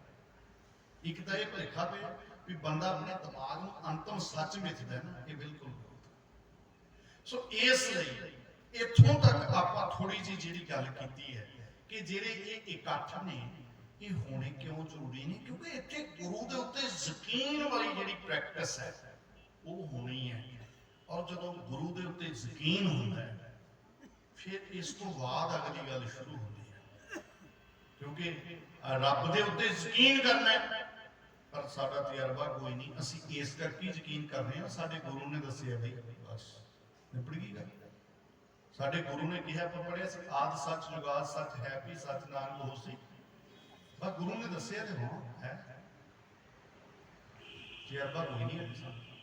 ਉਹ ਵੀ ਅਸੀਂ ਗੁਰੂ ਅੱਗੇ ਜੋਦਰੀਆਂ ਕਰ ਰਹੇ ਹਾਂ, ਤਰਲੇ ਕਰ ਰਹੇ ਹਾਂ, ਮਿੰਨਤਾਂ ਕਰਨੀਆਂ ਨੇ ਕਿ ਸਗਲ ਭਵਨ ਕੇ ਨਾਇਕਾ ਇੱਕ ਛਿਨ ਦਰਸ਼ ਦਿਖਾਏ ਜੀ, ਇਹ ਵੀ ਤੇਰੀ ਬਖਸ਼ਿਸ਼ ਤੋਂ ਬਿਨਾਂ ਨਹੀਂ ਹੋ ਸਕਦਾ। ਇਸ ਲਈ ਇੱਥੋਂ ਤੱਕ ਆਪਾਂ ਥੋੜੀ ਜਿਹੀ ਸਤਸੰਗ ਦੀ ਮਹਾਨਤਾ ਦੀ ਗੱਲ ਕੀਤੀ ਹੈ। ਸਤਿਗੁਰੂ ਸ਼੍ਰੀ ਗੁਰੂ ਹਰਿਰਾਏ ਸਾਹਿਬ ਮਹਾਰਾਜ ਦੇ ਜੀਵਨ ਵਿੱਚੋਂ 2-3 ਨੁਕਤੇ ਸਿਰਫ ਸਾਂਝੇ ਕਰਦੇ ਹਾਂ। ਸਤਵੇਂ ਪਾਤਸ਼ਾਹ ਜਿਹੜੀਆਂ ਬਹੁਤ ਲੱਗਦੀਆਂ ਗੱਲਾਂ ਸਾਨੂੰ ਸਮਝਣੀਆਂ ਤੇ ਫਿਰ ਆਪਾਂ ਕੁਝ ਪੰਥ ਕੇ ਸ਼ੁਰੂ ਕਰਾਂਗੇ। ਗੁਰੂ ਸਾਰੇ ਨੋਟ ਕਰਿਓ, ਧੰਨ ਗੁਰੂ ਹਰਿਰਾਏ ਸਾਹਿਬ ਮਹਾਰਾਜ, ਮੇਰਾ ਖਿਆਲ ਉਹਨਾਂ ਦੇ ਪਿਤਾ ਜੀ ਮਾਤਾ ਜੀ ਇਹ ਤਾਂ ਤੁਸੀਂ ਸਾਰੇ ਜਾਣਦੇ ਆ, ਬਾਬਾ ਗੁਰਦਿੱਤਾ ਜੀ ਪਿਤਾ ਜੀ ਨੇ, ਮਾਤਾ ਨਿਹਾਲ ਕੌਰ ਜੀ ਨੇ, ਸਤਿਗੁਰੂ ਹਰਗੋਬਿੰਦ ਸਾਹਿਬ ਮਹਾਰਾਜ ਉਹਨਾਂ ਦੇ ਦਾਦਾ ਜੀ ਨੇ, ਕੀਰਤਪੁਰ ਸਾਹਿਬ ਜਨਮ। ਚਲੋ ਮੈਂ ਜਿਹੜੀ ਬੇਨਤੀ ਕਰੀ, ਬਚਪਨ ਦੇ ਵਿੱਚ ਸੱਚੇ ਪਾਤਸ਼ਾਹ ਸਤਿਗੁਰੂ ਸ਼੍ਰੀ ਗੁਰੂ ਹਰਿਰਾਏ ਸਾਹਿਬ ਮਹਾਰਾਜ ਅਜੇ ਗੁਰੂ ਤਾਂ ਨਹੀਂ ਉਸ ਵਕਤ ਬਣੇ, ਜਦੋਂ ਕਿਸੇ ਸਾਖੀ ਸਭ ਨੇ ਸੁਣੀ ਹੈ, ਤੁਸੀਂ ਦੇਖੋ ਕਿ ਜਦੋਂ ਬਗੀਚੇ ਦੇ ਵਿੱਚ ਟਹਿਲ ਰਹੇ ਨੇ, ਉਹਨਾਂ ਦੇ ਕਲੀਆਂ ਵਾਲੇ ਚੋਲੇ ਦੇ ਨਾਲ, ਕੁਝ ਫੁੱਲ ਟੁੱਟ ਗਏ। ਉਸ ਵਕਤ ਗੁਰੂ ਹਰਗੋਬਿੰਦ ਸਾਹਿਬ ਮਹਾਰਾਜ ਨੇ ਇੱਕ ਬਖਸ਼ਿਸ਼ ਕੀਤੀ ਸੀ, ਆਪਣੇ ਪੋਤੇ ਨੂੰ ਕਿਹਾ ਸੀ ਕਿ ਸੰਭਲ ਕੇ ਚੱਲੋ। ਇਹਦਾ ਮਤਲਬ ਕੀ ਹੈ? ਬਹੁਤ ਕੁਛ ਇਹਦੇ ਵਿੱਚ ਪਿਆ। ਸਤਿਗੁਰੂ ਸ੍ਰੀ ਗੁਰੂ ਹਰਗੋਬਿੰਦ ਸਾਹਿਬ ਮਹਾਰਾਜ ਨੂੰ ਇਹ ਗੱਲ ਬਰਦਾਸ਼ਤ ਨਹੀਂ ਹੋ ਰਹੀ ਕਿ ਉਹਨਾਂ ਦਾ ਪੋਤਾ, ਉਹਨਾਂ ਨੇ ਕੋਈ ਫੁੱਲ ਹੱਥਾਂ ਨਾਲ ਨਹੀਂ ਸੀ ਤੋੜੇ, ਚੋਲੇ ਨਾਲ ਹੀ, ਕੱਪੜੇ ਜਿਵੇਂ ਨੇੜੇ ਥੋੜਾ ਜਿਹਾ ਕੱਸ ਕੇ ਲੰਘੇ, ਟੁੱਟ ਗਏ। ਤੁਸੀਂ ਦੇਖੋ ਵੀ ਆਪਣੀ ਔਕਾਤ ਕੋਈ ਨਹੀਂ, ਗੁਰੂ ਨਾਲ ਤੁਲਨਾ ਨਹੀਂ ਹੋ ਸਕਦੀ, ਪਰ ਸਮਝਣ ਲਈ ਮੈਂ ਬੇਨਤੀ ਕਰਾਂ, ਸਾਡਾ ਕੀ ਪ੍ਰਤੀਕਰਮ ਹੋਣਾ ਸੀ ਜਦੋਂ ਕੋਈ ਬੱਚਾ ਏਦਾਂ ਕਰ ਦੇ। ਸਾਡੇ ਜਵਾਕ ਬਹੁਤ ਕੁਝ ਤੋੜ ਦਿੰਦੇ ਆ ਤੇ ਅਸੀਂ ਇੱਕੋ ਗੱਲ ਕਹਿ ਦਿੰਦੇ ਹਾਂ ਜੀ ਬੱਚੇ ਆ, ਪਰ ਸਤਿਗੁਰੂ ਹਰਗੋਬਿੰਦ ਸਾਹਿਬ ਮਹਾਰਾਜ ਕਹਿ ਰਹੇ ਆ ਸੰਭਲ ਕੇ ਚੱਲੋ। ਔਰ ਉਹ ਐਸੀ ਬਖਸ਼ਿਸ਼ ਸੀ ਉਹਨਾਂ ਸ਼ਬਦਾਂ ਦੇ ਵਿੱਚ ਕਿ ਦਾਮਨ ਸੰਭਾਲ ਕੇ ਚੱਲੋ। ਉਹ ਇੰਨੀ ਬਖਸ਼ਿਸ਼ ਸੀ ਉਹ ਗੁਰੂ ਹਰਗੋਬਿੰਦ ਸਾਹਿਬ ਮਹਾਰਾਜ ਦੇ ਬਚਨਾਂ 'ਚ। ਤੁਸੀਂ ਵੇਖੋ ਪਿਆਰਿਓ, ਬਹੁਤ ਧਿਆਨ ਨਾਲ ਨੋਟ ਕਰਿਓ, ਸਤਿਗੁਰੂ ਸ੍ਰੀ ਗੁਰੂ ਹਰਿਰਾਏ ਮਹਾਰਾਜ ਨੇ ਉਹਨਾਂ ਦੇ ਬਚਪਨ ਦੇ ਵਿੱਚ ਉਹਨਾਂ ਦੇ ਕਲੀਆਂ ਵਾਲੇ ਚੋਲੇ ਨਾਲ ਘਸ ਕੇ ਕੁਝ ਫੁੱਲ ਟੁੱਟੇ ਸੀ ਤੇ ਗੁਰੂ ਹਰਗੋਬਿੰਦ ਸਾਹਿਬ ਮਹਾਰਾਜ ਨੇ ਮਹਾਨਤਾ ਸਮਝਾਈ, ਦਰਖਤਾਂ ਦੀ ਕੀ ਵੈਲਿਊ ਹੈ, ਤੇ ਫਿਰ ਆਪਣੇ ਜੀਵਨ ਵਿੱਚ ਧੰਨ ਗੁਰੂ ਹਰਿਰਾਏ ਸਾਹਿਬ ਮਹਾਰਾਜ ਨੇ ਕਿੰਨੇ ਦਰਖਤ ਲਗਵਾਏ? 52 ਬਾਗ ਲਗਾਏ ਸੀ ਗੁਰੂ ਹਰਿਰਾਏ ਸਾਹਿਬ ਮਹਾਰਾਜ, 52 ਬਾਗ। ਔਰ ਏਡਾ ਜ਼ਬਰਦਸਤ ਦਵਾਖਾਨਾ ਸੀ ਗੁਰੂ ਹਰਿਰਾਏ ਸਾਹਿਬ ਪਾਤਸ਼ਾਹ ਦਾ, ਜਿਹੜਾ ਬੜਾ ਜ਼ਰੂਰੀ ਪੱਖ ਹੈ ਸਮਝਣ ਵਾਲਾ। ਗੁਰੂ ਘਰ ਦੇ ਵਿੱਚ ਸਾਰੇ ਪੱਖ ਹੁੰਦੇ ਆ, ਅਧਿਆਤਮਕ ਦੀ ਗੱਲ, ਯਕੀਨ ਦੀ ਗੱਲ ਵੀ ਹੋਗੀ। ਦਵਾਖਾਨੇ ਤੁਸੀਂ ਏਦਾਂ ਸਮਝ ਲਓ, ਰੱਬ ਨਾ ਕਰੇ, ਇੱਕ ਉਦਾਹਰਣ ਹੈ, ਮੰਨ ਲਓ ਦੇਸ਼ ਦੇ ਪ੍ਰਧਾਨ ਮੰਤਰੀ ਦਾ ਪੁੱਤ ਬਿਮਾਰ ਹੋ ਗਿਆ ਜੀ। ਬਜ਼ੁਰਗੋ ਸਮਝ ਰਹੇ ਹੋ, ਅੱਕ ਤਾਂ ਨਹੀਂ ਰਹੇ ਮੇਰੇ ਵੀਰੋ, ਨੌਜਵਾਨ ਭਰਾਵੋ। ਦੇਸ਼ ਦੇ ਪ੍ਰਧਾਨ ਮੰਤਰੀ ਦਾ ਪੁੱਤ ਬਿਮਾਰ ਹੋ ਗਿਆ, ਉਹਦਾ ਇਲਾਜ ਕਰਾਉਣ ਵਾਸਤੇ ਕਿੱਥੇ ਜਾਣਾ ਚਾਹੀਦਾ ਉਹਨਾਂ ਨੂੰ? ਅੱਜ ਕੱਲ ਕਿਸੇ ਮਿਨਿਸਟਰ ਦੇ ਬੱਚੇ ਨੂੰ ਪ੍ਰੋਬਲਮ ਆ ਜਾਏ, ਬਹੁਤ ਸਿਰੇ ਦੇ ਹਸਪੀਟਲਾਂ 'ਚ ਹੀ ਜਾਂਦੇ ਆ ਨਾ, ਕਿਸੇ ਆਮ ਤਾਂ ਦਿਖਾਉਣਗੇ, ਉਹਨਾਂ ਕੋਲ ਸਹੂਲਤਾਂ ਸਭ ਕੁਝ ਹੁੰਦਾ। ਇਹਦਾ ਮਤਲਬ ਹੈ ਕਿ ਜਿੱਥੇ ਮੁਲਕ ਦੇ ਪ੍ਰਧਾਨ ਮੰਤਰੀ ਦਾ ਪੁੱਤ ਆਪਣਾ ਇਲਾਜ ਕਰਾਊਗਾ, ਉਹ ਤਾਂ ਸਾਰੇ ਆਸੇ ਪਾਸੇ ਸਭ ਤੋਂ ਮੰਨਿਆ ਹੋਇਆ ਹਸਪੀਟਲ ਹੋਊਗਾ। ਆਪਾਂ ਕਹਿ ਸਕਦੇ ਉਹ ਹਸਪੀਟਲ ਕਿਹੜਾ ਹੋਣਾ ਚਾਹੀਦਾ? ਕਿਹੜਾ ਹਸਪੀਟਲ ਚਾਹੀਦਾ? ਉਹ ਚਾਹੀਦਾ ਗੁਰੂ ਰਾਮਦਾਸ ਹਸਪੀਟਲ। ਉਹ ਚਾਹੀਦਾ ਸਾਡੀ ਸ਼੍ਰੋਮਣੀ ਗੁਰਦੁਆਰਾ ਪ੍ਰਬੰਧਕ ਕਮੇਟੀ ਵੱਲੋਂ ਖੋਲਿਆ ਹੋਇਆ ਹਸਪਤਾਲ, ਸਭ ਤੋਂ ਸਿਖਰਲਾ ਉਹ ਚਾਹੀਦਾ। ਮੈਂ ਕੋਈ ਹਵਾ 'ਚ ਗੱਲ ਨਹੀਂ ਕੀਤੀ, ਇਦਾਂ ਹੁੰਦਾ ਰਿਹਾ। ਅੱਜ ਤਾਂ ਨਲਾਇਕ ਕਬਜ਼ ਹੋ ਕੇ ਬੈਠੇ ਸਾਡੇ ਪਿਆਰਿਓ। ਸਤਿਗੁਰੂ ਸ੍ਰੀ ਗੁਰੂ ਹਰਿਰਾਏ ਸਾਹਿਬ ਮਹਾਰਾਜ ਜੀ ਦੇ ਵਕਤ ਮੁਲਕ ਦਾ ਬਾਦਸ਼ਾਹ ਹੈ ਸ਼ਾਹਜਹਾਨ। ਸ਼ਾਹਜਹਾਨ ਦਾ ਪੁੱਤ ਦਾਰਾ ਸ਼ਿਕੋਹ ਬਿਮਾਰ ਹੋ ਗਿਆ, ਉਹਦੇ ਸਪੈਸ਼ਲ ਹਕੀਮ ਰੱਖੇ ਹੋਏ ਆ। ਹਕੀਮਾਂ ਦੇ ਗੱਲ ਹਿਸਾਬ 'ਚ ਨਹੀਂ ਆ ਰਿਹਾ। ਆਸੇ ਪਾਸੇ ਸਾਰੇ ਸਿਰੇ ਦੇ ਹਸਪੀਟਲਾਂ 'ਚ ਘੁੰਮਿਆ, ਇਹ ਦਵਾਖਾਨਿਆਂ 'ਚ ਨਿਰਾਸ਼ ਹੋਇਆ ਬੈਠਾ ਸ਼ਾਹਜਹਾਨ। ਫਿਰ ਕਿਸੇ ਦੱਸਿਆ, ਕਹਿੰਦੇ ਹੁਣ ਸਭ ਨੇ ਹੱਥ ਖੜੇ ਕਰਤੇ ਜੀ।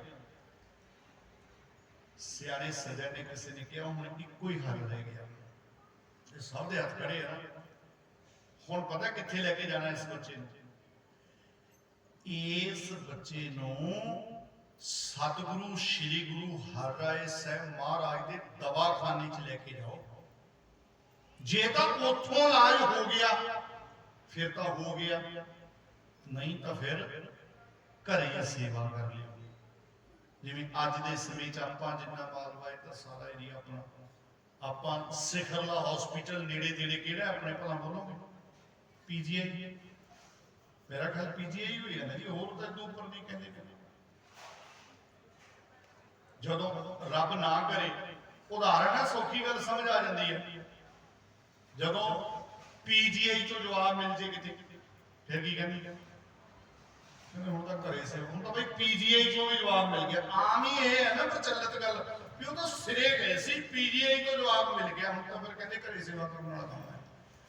ਇਸ ਲੈਵਲ ਦਾ ਹਸਪੀਟਲ ਸਤਿਗੁਰੂ ਸ੍ਰੀ ਗੁਰੂ ਹਰਿਰਾਏ ਸਾਹਿਬ ਮਹਾਰਾਜ ਜੀ ਦੇ ਵਕਤ ਹੈ। ਸਾਡਾ ਮੁਲਕ ਦਾ ਬਾਦਸ਼ਾਹ ਸ਼ਾਹਜਹਾਨ ਨੂੰ ਸਲਾਹ ਦਿੱਤੀ ਜਾ ਰਹੀ ਹੈ, ਜੇ ਆਪਣੇ ਪੁੱਤ ਦਾਰਾ ਸ਼ਕੋਹ ਦੀ ਸਲਾਮਤੀ ਚਾਹੁੰਦਾ ਹੈ, ਗੁਰੂ ਹਰਿਰਾਏ ਸਾਹਿਬ ਦੇ ਦਵਾਖਾਨੇ 'ਚ ਚਲਾ ਜਾ, ਉੱਥੋਂ ਇਲਾਜ ਹੋ ਗਿਆ ਠੀਕ ਹੈ, ਨਹੀਂ ਤਾਂ ਫਿਰ ਘਰੇ ਸੇਵਾ ਕਰ ਲਈ। ਉਹ ਸਿੱਖੋ, ਇਹ ਲਿਖ ਕੇ ਲੈ ਜਾਓ ਲਾਈਨ, ਕਿ ਕਿੱਡਾ ਵੱਡਾ ਦਵਾਖਾਨਾ ਸੀ ਸਾਡਾ, ਕਿੱਡਾ ਸੋਹਣਾ ਹੈਲਥ ਦਾ ਪ੍ਰਬੰਧ ਸੀ ਸੱਚੇ ਪਾਤਸ਼ਾਹ ਗੁਰੂ ਹਰਿਰਾਏ ਸਾਹਿਬ ਮਹਾਰਾਜ ਨੇ ਕੀਤਾ।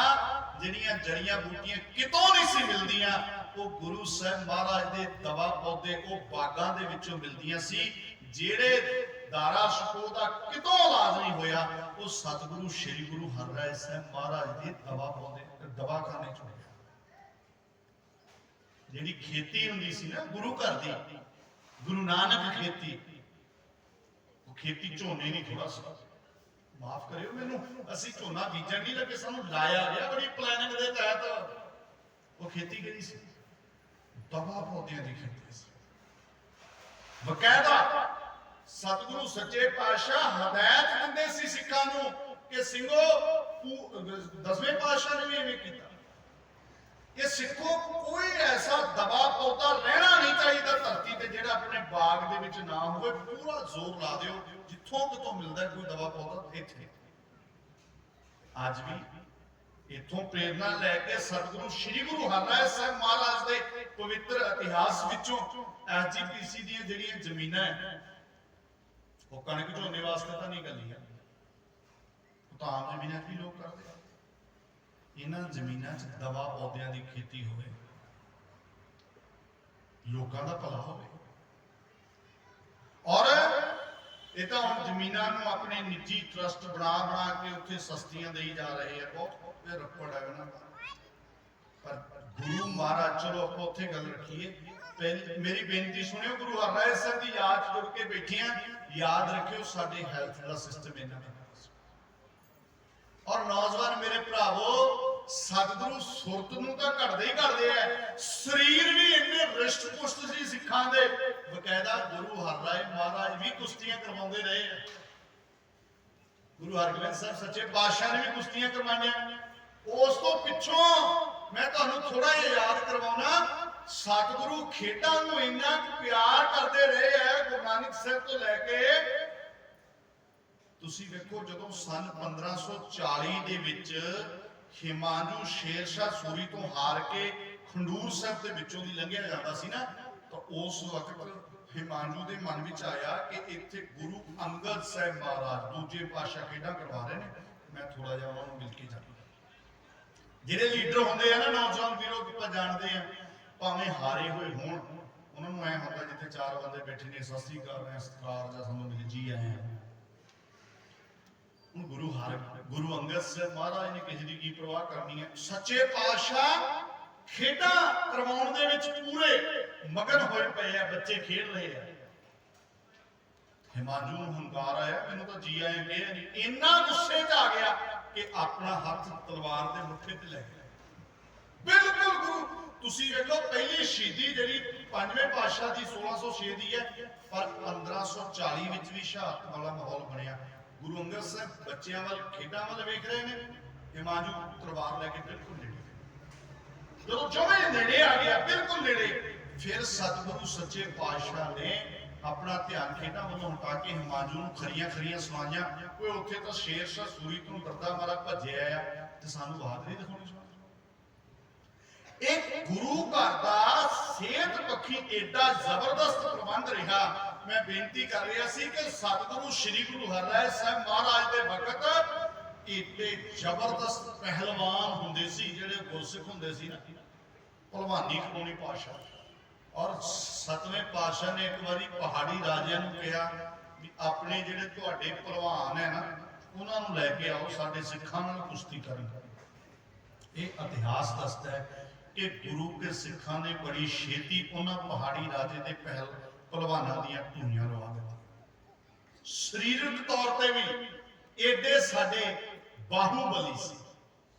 गुरु साहब महाराज इन्ना ख्याल रखते सी सिख दा, हर पक्ष तो सुरत भी इन्नी मजबूत, शरीर भी मजबूत। फिर इत्थे वस नहीं है, गुरबाणी का सत्कार इन्ना दृढ़ करवाया सतगुरु श्री गुरु हरराय साहब महाराज ने। प्यारे उस तो पहला भी गुरु साहबान करवाते रहे। पहले पातशाह ने जो कहता तुसी बहुता मैं वक्त नहीं 10 मिनट तुहाडे कोल लवांगा, उठ के ना जाओ, ध्यान देओ। मैनूं लग रहा सी प्यार ची संगत बैठी है, कई बार हुंदा कोई सरीरक दिक्कत है, उधर जाके आ जाओ जी, आपां 10-15 मिनट होर गल समझिए। बेनती जी कर गुरु हरराय साहब महाराज सच्चे पातशाह ने जेड़ा सत्कार है गुरबाणी का, गुरु नानक साहब जी जो शब्द गुरु सुरत धुन चेला कह दिता, अगे गल चलती चलती पंजवें पातशाह ने जो आदि ग्रंथ साहब एडिट किया, तुसीं देखो गुरु तो 10वें पातशाह तो बाद गुरु ग्रंथ साहब के रूप च आउंदे ना। पहला आदि ग्रंथ साहब कहंदे सी, जदों एडिट करता उसे दिन तो गुरु अर्जन साहब महाराज भुंजे आसन ला रहे हैं। सिखां नूं दृढ़ करवाया जा रहा है, दृढ़ करवाया जा रहा है कि मनुखता का गुरु कौन है, श्री गुरु ग्रंथ साहब। प्यारे छेवें पातशाह गुरु हरराय साहब महाराज के दादा जी गुरु हरगोबिंद साहब, मेरे भरा नौजवान मेरे वीर आ जाओ अंदर आके बैठो, नहीं तो पासे होकर गल करो, इतने आवाज थोड़ी आती। हाँ जी मेरी बेनती सुनियो। गुरु हरगोबिंद साहब सच्चे पातशाह एक बारी कहते हैं कि कोई एकाग्रता नाल प्यार च भिज के हिरदे तो मैनूं जपजी साहिब दा पाठ सुनाओ। भाई गोपाला पाठ सुना रहे हैं, जो जो पाठ सुनाउंदा छेवें पातशाह अपनी गद्दी तो हेठां उतर रहे थे। साखी पता ना सानूं कि जदों जिनी नाम ध्याया तक पहुंचे उसकी सुरत चली गई कि मैनूं घोड़ा चाहिए। सतगुरु गद्दी ते फिर बैठ गए, हेठां उतर रहे थे। मतलब गुरबाणी हिरदे तो पढ़न वालियां नूं इन्ना प्यार सत्कार कि सच्चे पातशाह नूं गद्दी देण लई तैयार। हुण 7वें पातशाह गुरु हरराय साहब महाराज जदों कीरतपुर साहिब की धरती ते वेखदे हैं ना कि संगतां ध्यान दिओ जी, आपां ही पक्का परण कर लिया कि जदों श्री गुरु ग्रंथ साहब महाराज सच्चे पातशाह का पावन स्वरूप जा रहा होगा, असीं सरकार विच खड़े बने, जिहड़ा कि बहुत जरूरी। कई बार गड्डी च जा रहे हैं तेज, यकदम नहीं रुक सकते, तो ये पक्का मेरा ख्याल है लगभग सारे असीं ये कोशिश करते हैं कि अपना सिर झुकाने, और ये बहुत जरूरी है। मेरे नौजवान भरावो मेरे वीरों जेडे तुसीं गेट ते खड़े हो, मैनूं समझ नहीं आउंदी भी कोई जरूरी गल कर रहे हो जां तां पासे कर लो, नहीं तो अंदर आके बैठो। तुसीं सारे बहुत सियाणे बंदे हो,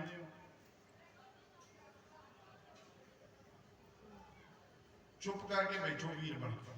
हाँ जी ध्यान दो कृपा करके। फिर कीरतपुर साहिब की धरती ते सतगुरु श्री गुरु हरराय साहब महाराज की वेखदे संगतां शब्द पढ़दियां, जिवें आपां शब्द नहीं पढ़ते,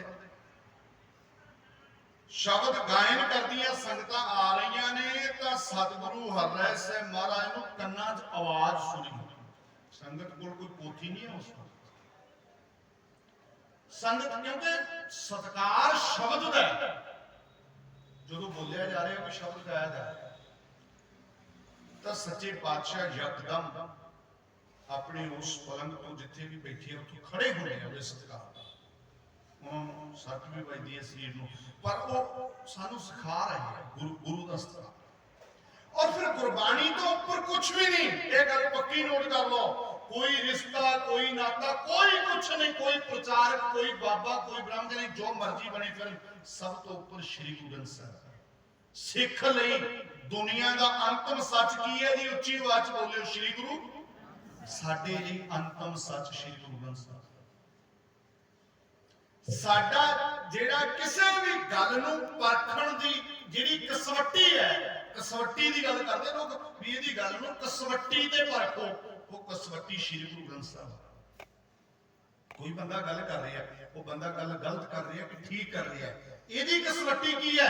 गुरु ग्रंथ साहिब।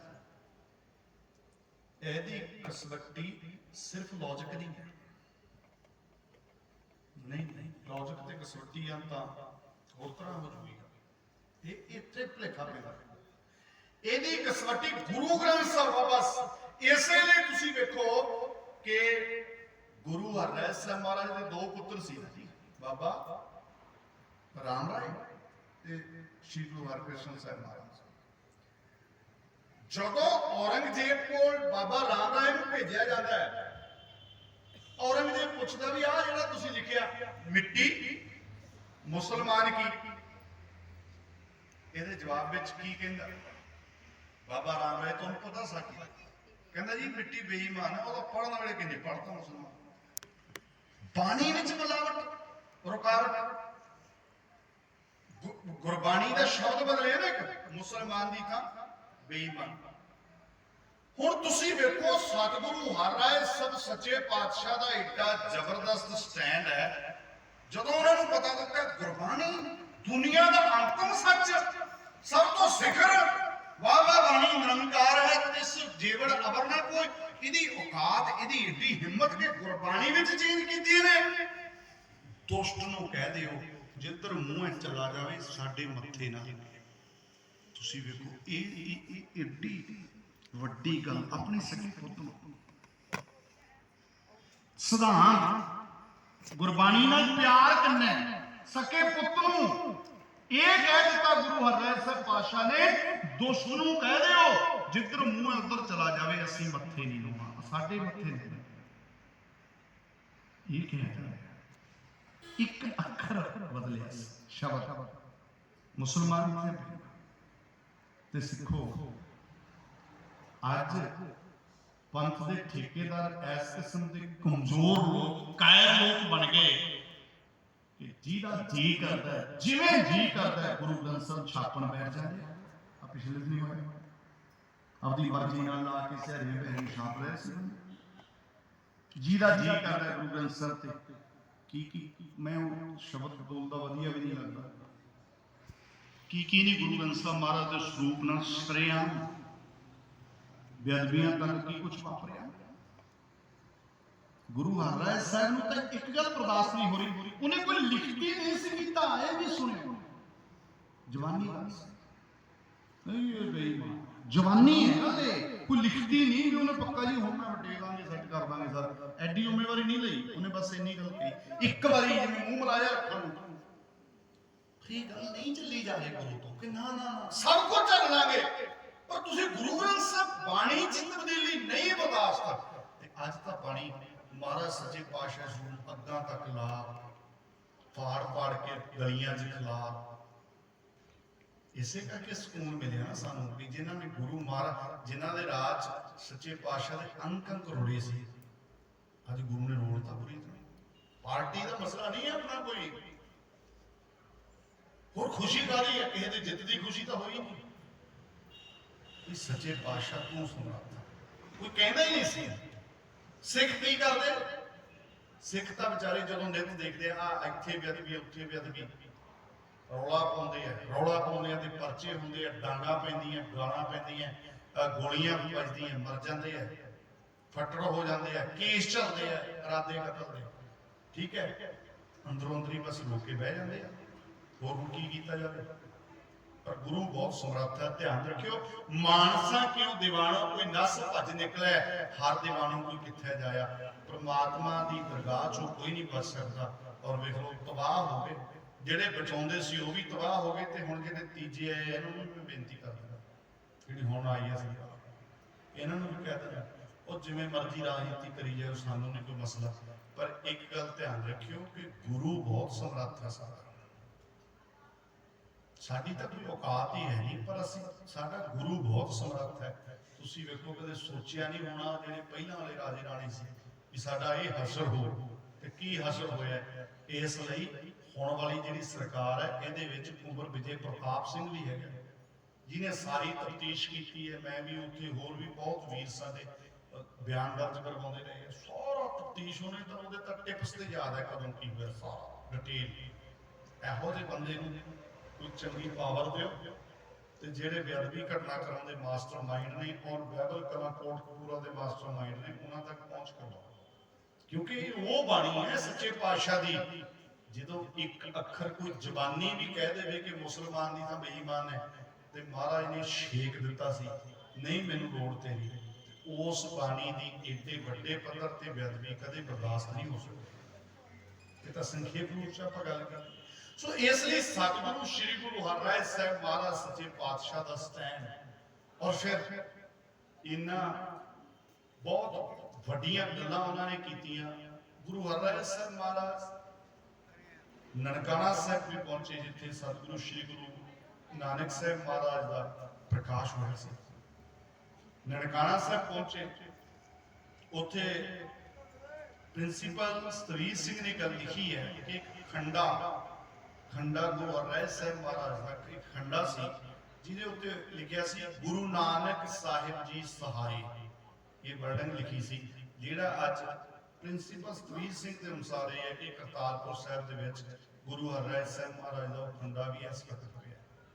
ਸੋ ਇਸ ਤਰ੍ਹਾਂ ਗੁਰੂ ਪਾਤਸ਼ਾਹ ਦੇ ਬਹੁਤ ਵੱਡੇ ਕਾਰਜ ਕੀਤੇ ਹੋਏ, ਖਾਸ ਤੌਰ ਤੇ ਜਿਹੜੇ ਆਪਾਂ ਅੱਜ ਵਿਚਾਰੇ ਆ ਹੈਲਥ, ਔਰ ਇਹਦੇ ਨਾਲ ਨਾਲ ਜਿਹੜਾ ਰਿਸ਼ਟ ਪੁਸ਼ਟ ਰੱਖਣਾ, ਦਵਾ ਪੌਦੇ ਤੇ ਕੁਸ਼ਤੀਆਂ ਦਾ ਕੰਮ ਸਾਰਾ। ਫਿਰ ਸਭ ਤੋਂ ਵੱਡੀ ਗੱਲ ਜਿਹੜੀ ਗੁਰੂ ਗ੍ਰੰਥ ਸਾਹਿਬ ਮਹਾਰਾਜ ਦੀ ਬਾਣੀ ਦਾ ਸਤਿਕਾਰ, ਇਹ ਅੱਜ ਵੀ ਸਾਨੂੰ ਇਹ ਸਾਰੀਆਂ ਗੱਲਾਂ ਸਮਝਣ ਦੀ ਲੋੜ ਹੈ ਕਿ ਇਸ ਬਾਣੀ ਦਾ ਇੰਨਾ ਸਤਿਕਾਰ, ਤੇ ਫਿਰ ਸਾਡਾ ਜਿਹੜਾ ਭਲਾ ਇਸ ਬਾਣੀ ਦੇ ਉੱਤੇ ਯਕੀਨ ਲੈ ਕੇ ਆਉਣਾ, ਆਪ ਗੁਰੂ ਗ੍ਰੰਥ ਸਾਹਿਬ ਦੀ ਬਾਣੀ ਪੜ੍ਹਨੀ, ਸੁਣਨੀ, ਸਮਝਣੀ, ਵਿਚਾਰਨੀ, ਇਹਦੇ ਤੋਂ ਬਿਨਾਂ ਸਾਡਾ ਭਲਾ ਨਹੀਂ ਹੋ ਸਕਦਾ। ਇੱਥੋਂ ਤੱਕ ਅੱਜ ਆਪਾਂ ਇੱਕ ਤਾਂ ਯਕੀਨ ਦੀ ਗੱਲ, ਇਤਿਹਾਸ ਵਿੱਚੋਂ ਬਹੁਤੀਆਂ ਉਦਾਹਰਨਾਂ ਦਿੱਤੀਆਂ ਗੁਰੂ ਹਰਿਰਾਏ ਸਾਹਿਬ ਜੀ ਦੇ ਜੀਵਨ ਚੋਂ, ਸੰਖੇਪ ਦੀਆਂ ਹੋਰ ਵੀ ਕਈ ਪੁਆਇੰਟ ਹੈ ਪਰ ਹੁਣ ਵਕਤ ਨਹੀਂ, ਸੰਖੇਪ ਦੀਆਂ ਬੇਨਤੀਆਂ ਕੀਤੀਆਂ।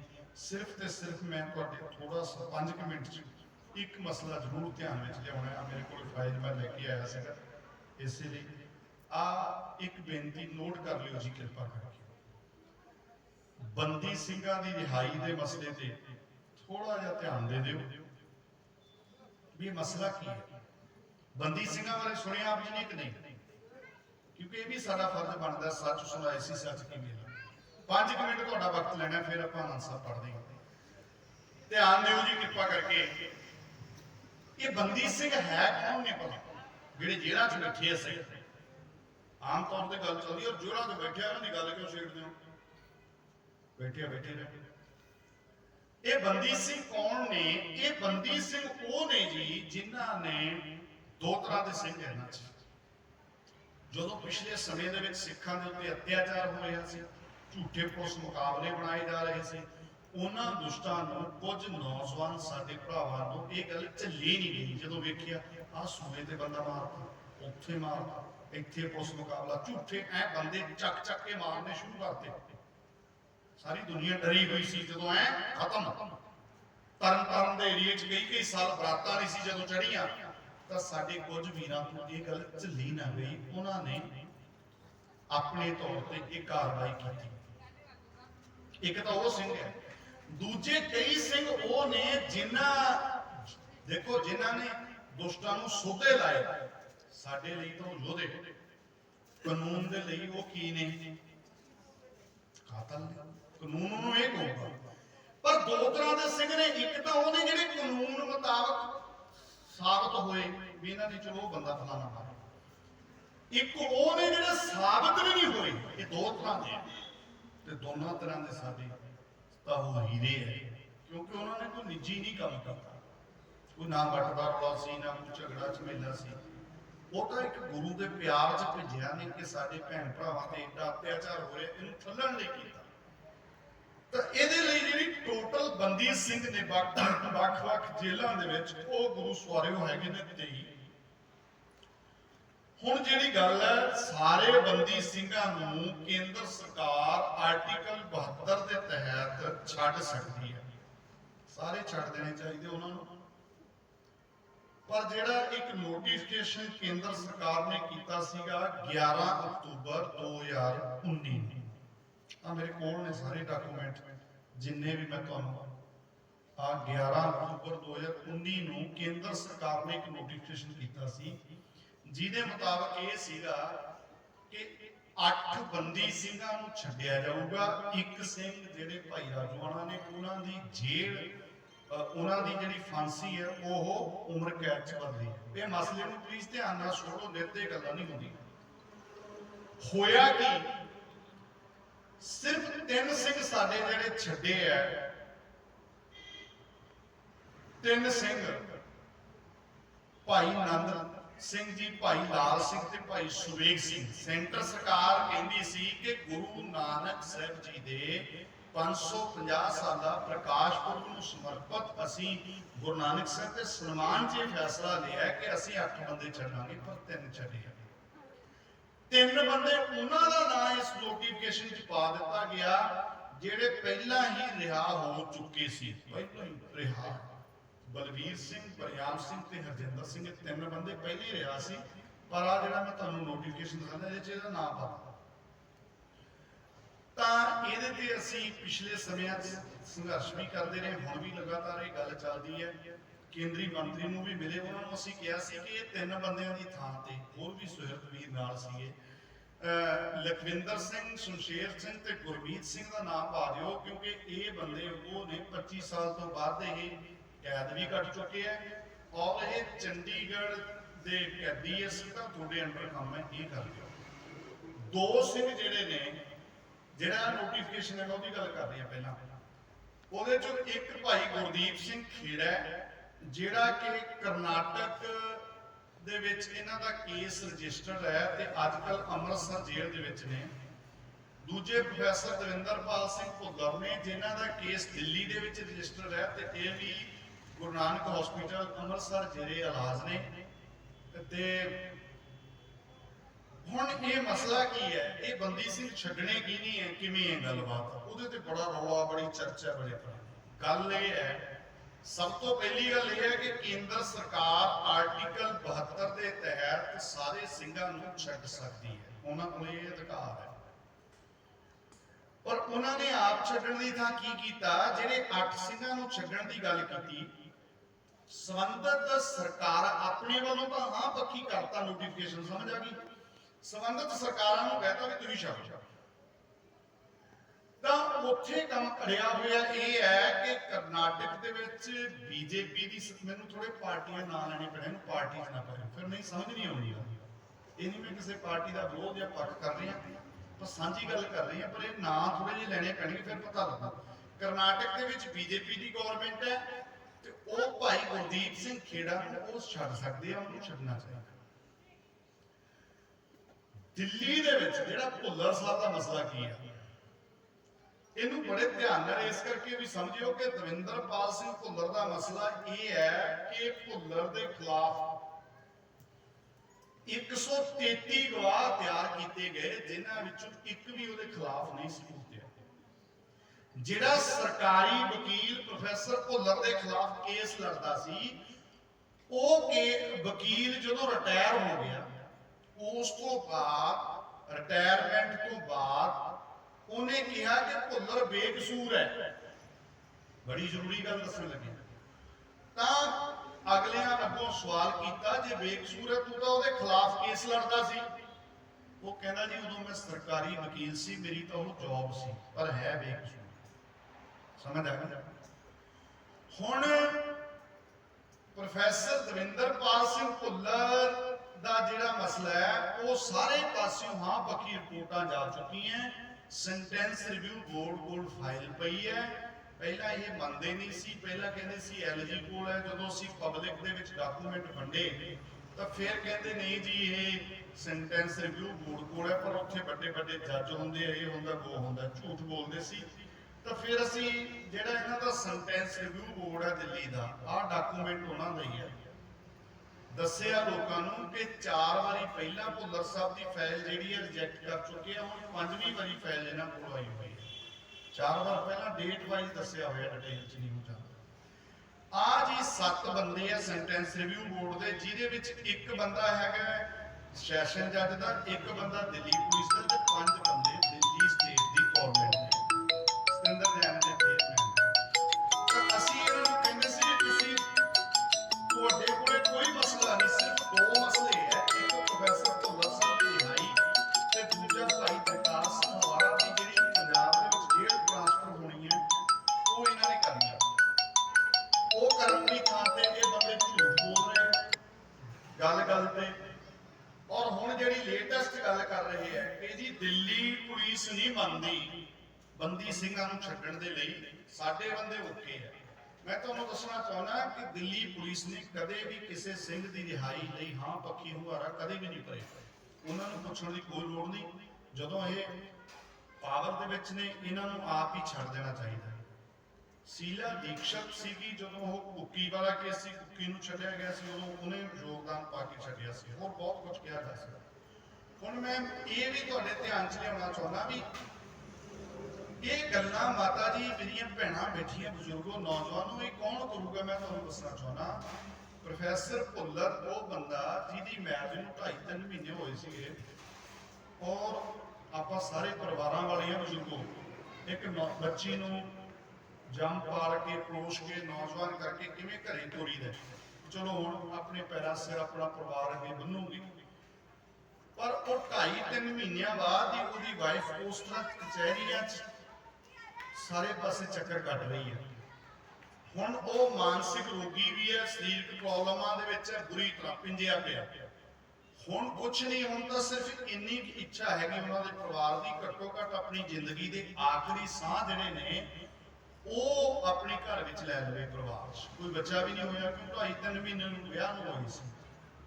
ਸੋ ਇਸ ਕਰਕੇ ਇਹ ਸਾਰਾ ਜਿਹੜਾ ਮਸਲਾ ਬਹੁਤ ਜ਼ਰੂਰੀ ਹੈ। ਸਾਡੇ ਜਿਹੜੇ ਸਿੰਘ ਨੇ ਉਹ 20 ਸਾਲ 25 ਤੇ 30 ਸਾਲ ਤੱਕ ਉਮਰ ਕੈਦ ਕੱਟ ਚੁੱਕੇ ਆ, ਉਹਨਾਂ ਦੀ ਗੱਲ ਕੋਈ ਵੀ ਨਹੀਂ ਕਰ ਰਿਹਾ। ਸਰਕਾਰਾਂ ਵਾਲੇ, ਬੀਜੇਪੀ ਵਾਲੇ ਆਪ ਵਾਲੇ ਨੂੰ ਕਹਿੰਦੇ, ਆਪ ਵਾਲੇ ਬੀਜੇਪੀ ਇਹਨਾਂ ਨੂੰ ਕਹਿੰਦੇ, ਕਾਣੇ ਸਾਰੇ ਹੈ, ਉਹ ਗੱਲ ਨਹੀਂ ਮੰਨਦੇ, ਉਹ ਨਹੀਂ ਮੰਨਦੇ। ਸਮਝ ਆ ਗਈ? ਹੁਣ ਆਪਾਂ ਤਾਂ ਕਿਸੇ ਪਾਰਟੀ ਦੇ ਬੰਦੇ ਨਹੀਂ ਨਾ ਹੈਗੇ, ਆਪਾਂ ਦਾ ਫਰਜ਼ ਬਣਦਾ ਹੈ ਕਿ ਗੁਰੂ ਸਾਹਿਬ ਮਹਾਰਾਜ ਦੀ ਕਿਰਪਾ ਨਾਲ ਇਹ ਗੱਲ ਰੱਖੀਏ। ਤੇ ਮੈਂ ਤੁਹਾਨੂੰ ਬਸ ਇੱਕ ਗੱਲ ਕਹਿ ਕੇ ਫਤਿਹ ਬੁਲਾਉਣ ਲੱਗੀ, ਆਹ ਸੁਣੋ ਧਿਆਨ ਨਾਲ। ਆਪਣੇ ਜਿਹੜੇ ਸਿੱਖ ਹੈ ਬਜ਼ੁਰਗੋ, ਉਹਨਾਂ ਨੂੰ 25-30 ਸਾਲਾਂ ਬਾਅਦ ਵੀ ਨਹੀਂ ਛੱਡਿਆ ਜਾ ਰਿਹਾ, ਭਾਵੇਂ ਉਹ ਮਾਨਸਿਕ ਰੋਗੀ ਹੋਣ, ਜੋ ਮਰਜ਼ੀ ਹੋਣ। ਆ ਮੇਰੇ ਹੱਥ ਵਿੱਚ ਇੱਕ ਡਾਕੂਮੈਂਟ ਹੈ, ਨੌਜਵਾਨ ਵੀਰੋ ਨੋਟ ਕਰੋ। ਇਹ ਸਰਕਾਰ ਦਾ ਡਾਕੂਮੈਂਟ ਹੈ, ਕੋਈ ਮੇਰਾ ਤਾਂ ਬਣਾਇਆ। ਇੱਥੇ ਇੱਕ ਬੰਦੇ ਨੂੰ ਉਮਰ ਕੈਦ ਹੋਈ ਹੈ। ਆ ਜਿਹੜਾ ਪਹਿਲਾ ਪੇਜ ਤੁਹਾਨੂੰ ਦਿਖਾ ਰਿਹਾ, ਉਮਰ ਕੈਦ। ਇਹਨੂੰ ਉਮਰ ਕੈਦ ਹੋਈ ਹੈ ਤੇ ਇਹਨੇ ਜੇਲ੍ਹ ਦੇ ਵਿੱਚ ਕਿੰਨੇ ਦਿਨ ਲਾਏ ਆ ਪਤਾ? 2 ਸਾਲ 4 ਮਹੀਨੇ 6 ਦਿਨ ਜੇਲ੍ਹ ਚ ਲਾਏ ਆ ਤੇ ਇਹਨੂੰ ਰਿਹਾ ਕਰ ਦਿੱਤਾ। ਆ ਦੂਜਾ ਬੰਦਾ ਜੀ, ਇਹਨੂੰ ਉਮਰ ਕੈਦ ਹੋਈ ਹੈ, ਇਹਨੇ ਕਿੰਨਾ ਚਿਰ ਜੇਲ੍ਹ ਦੇ ਵਿੱਚ ਲਾਇਆ? ਸਿਰਫ 2 ਸਾਲ 5 ਦਿਨ ਜੇਲ੍ਹ ਚ ਲਾਏ ਆ ਤੇ ਰਿਹਾ ਹੋ ਗਿਆ। ਆ ਤੀਜਾ ਬੰਦਾ ਜਿਹਨੂੰ ਉਮਰ ਕੈਦ ਹੋਈ ਹੈ ਤੇ ਇਹਨੇ ਜੇਲ੍ਹ ਦੇ ਵਿੱਚ 1 ਸਾਲ 11 ਮਹੀਨੇ 13 ਦਿਨ ਲਾਏ ਆ। ਚੌਥਾ ਬੰਦਾ ਜਿਹਨੂੰ ਉਮਰ ਕੈਦ ਹੋਈ ਹੈ, ਇਹਨੇ 1 ਸਾਲ 11 ਮਹੀਨੇ 7 ਦਿਨ ਜੇਲ੍ਹ ਦੇ ਵਿੱਚ ਲਾਏ। ਸਵਾਲ ਇਹ ਹੈ ਕਿ ਜੇ ਕੋਈ ਸਿੱਖ ਜੇਲ੍ਹ ਦੇ ਵਿੱਚ ਜਾਂਦਾ ਹੈ, ਉਮਰ ਕੈਦ ਹੁੰਦੀ ਹੈ, ਉਹਨੂੰ 25-30 ਸਾਲਾਂ ਬਾਅਦ ਵੀ ਨਹੀਂ ਛੱਡਿਆ ਜਾਂਦਾ, ਤੇ ਜੇ ਕੋਈ ਦੂਜੇ ਜਾਂਦੇ ਆ ਉਹਨਾਂ ਨੂੰ 2-2 ਸਾਲਾਂ ਬਾਅਦ ਛੱਡ ਦਿੱਤਾ ਜਾਂਦਾ। ਕਿਉਂ? ਇਹ 4 ਬੰਦਿਆਂ ਦੀ ਜਿਹੜੀ ਸਿਫਾਰਿਸ਼ ਹੈ ਨਾ, ਵਧੀਕ ਡਾਇਰੈਕਟਰ ਜਨਰਲ ਆਫ ਪੁਲਿਸ ਜੇਲ੍ਹਾਂ ਪੰਜਾਬ ਤੇ ਡੀਜੀਪੀ ਪੰਜਾਬ ਪੁਲਿਸ ਨੇ ਕੀਤੀ।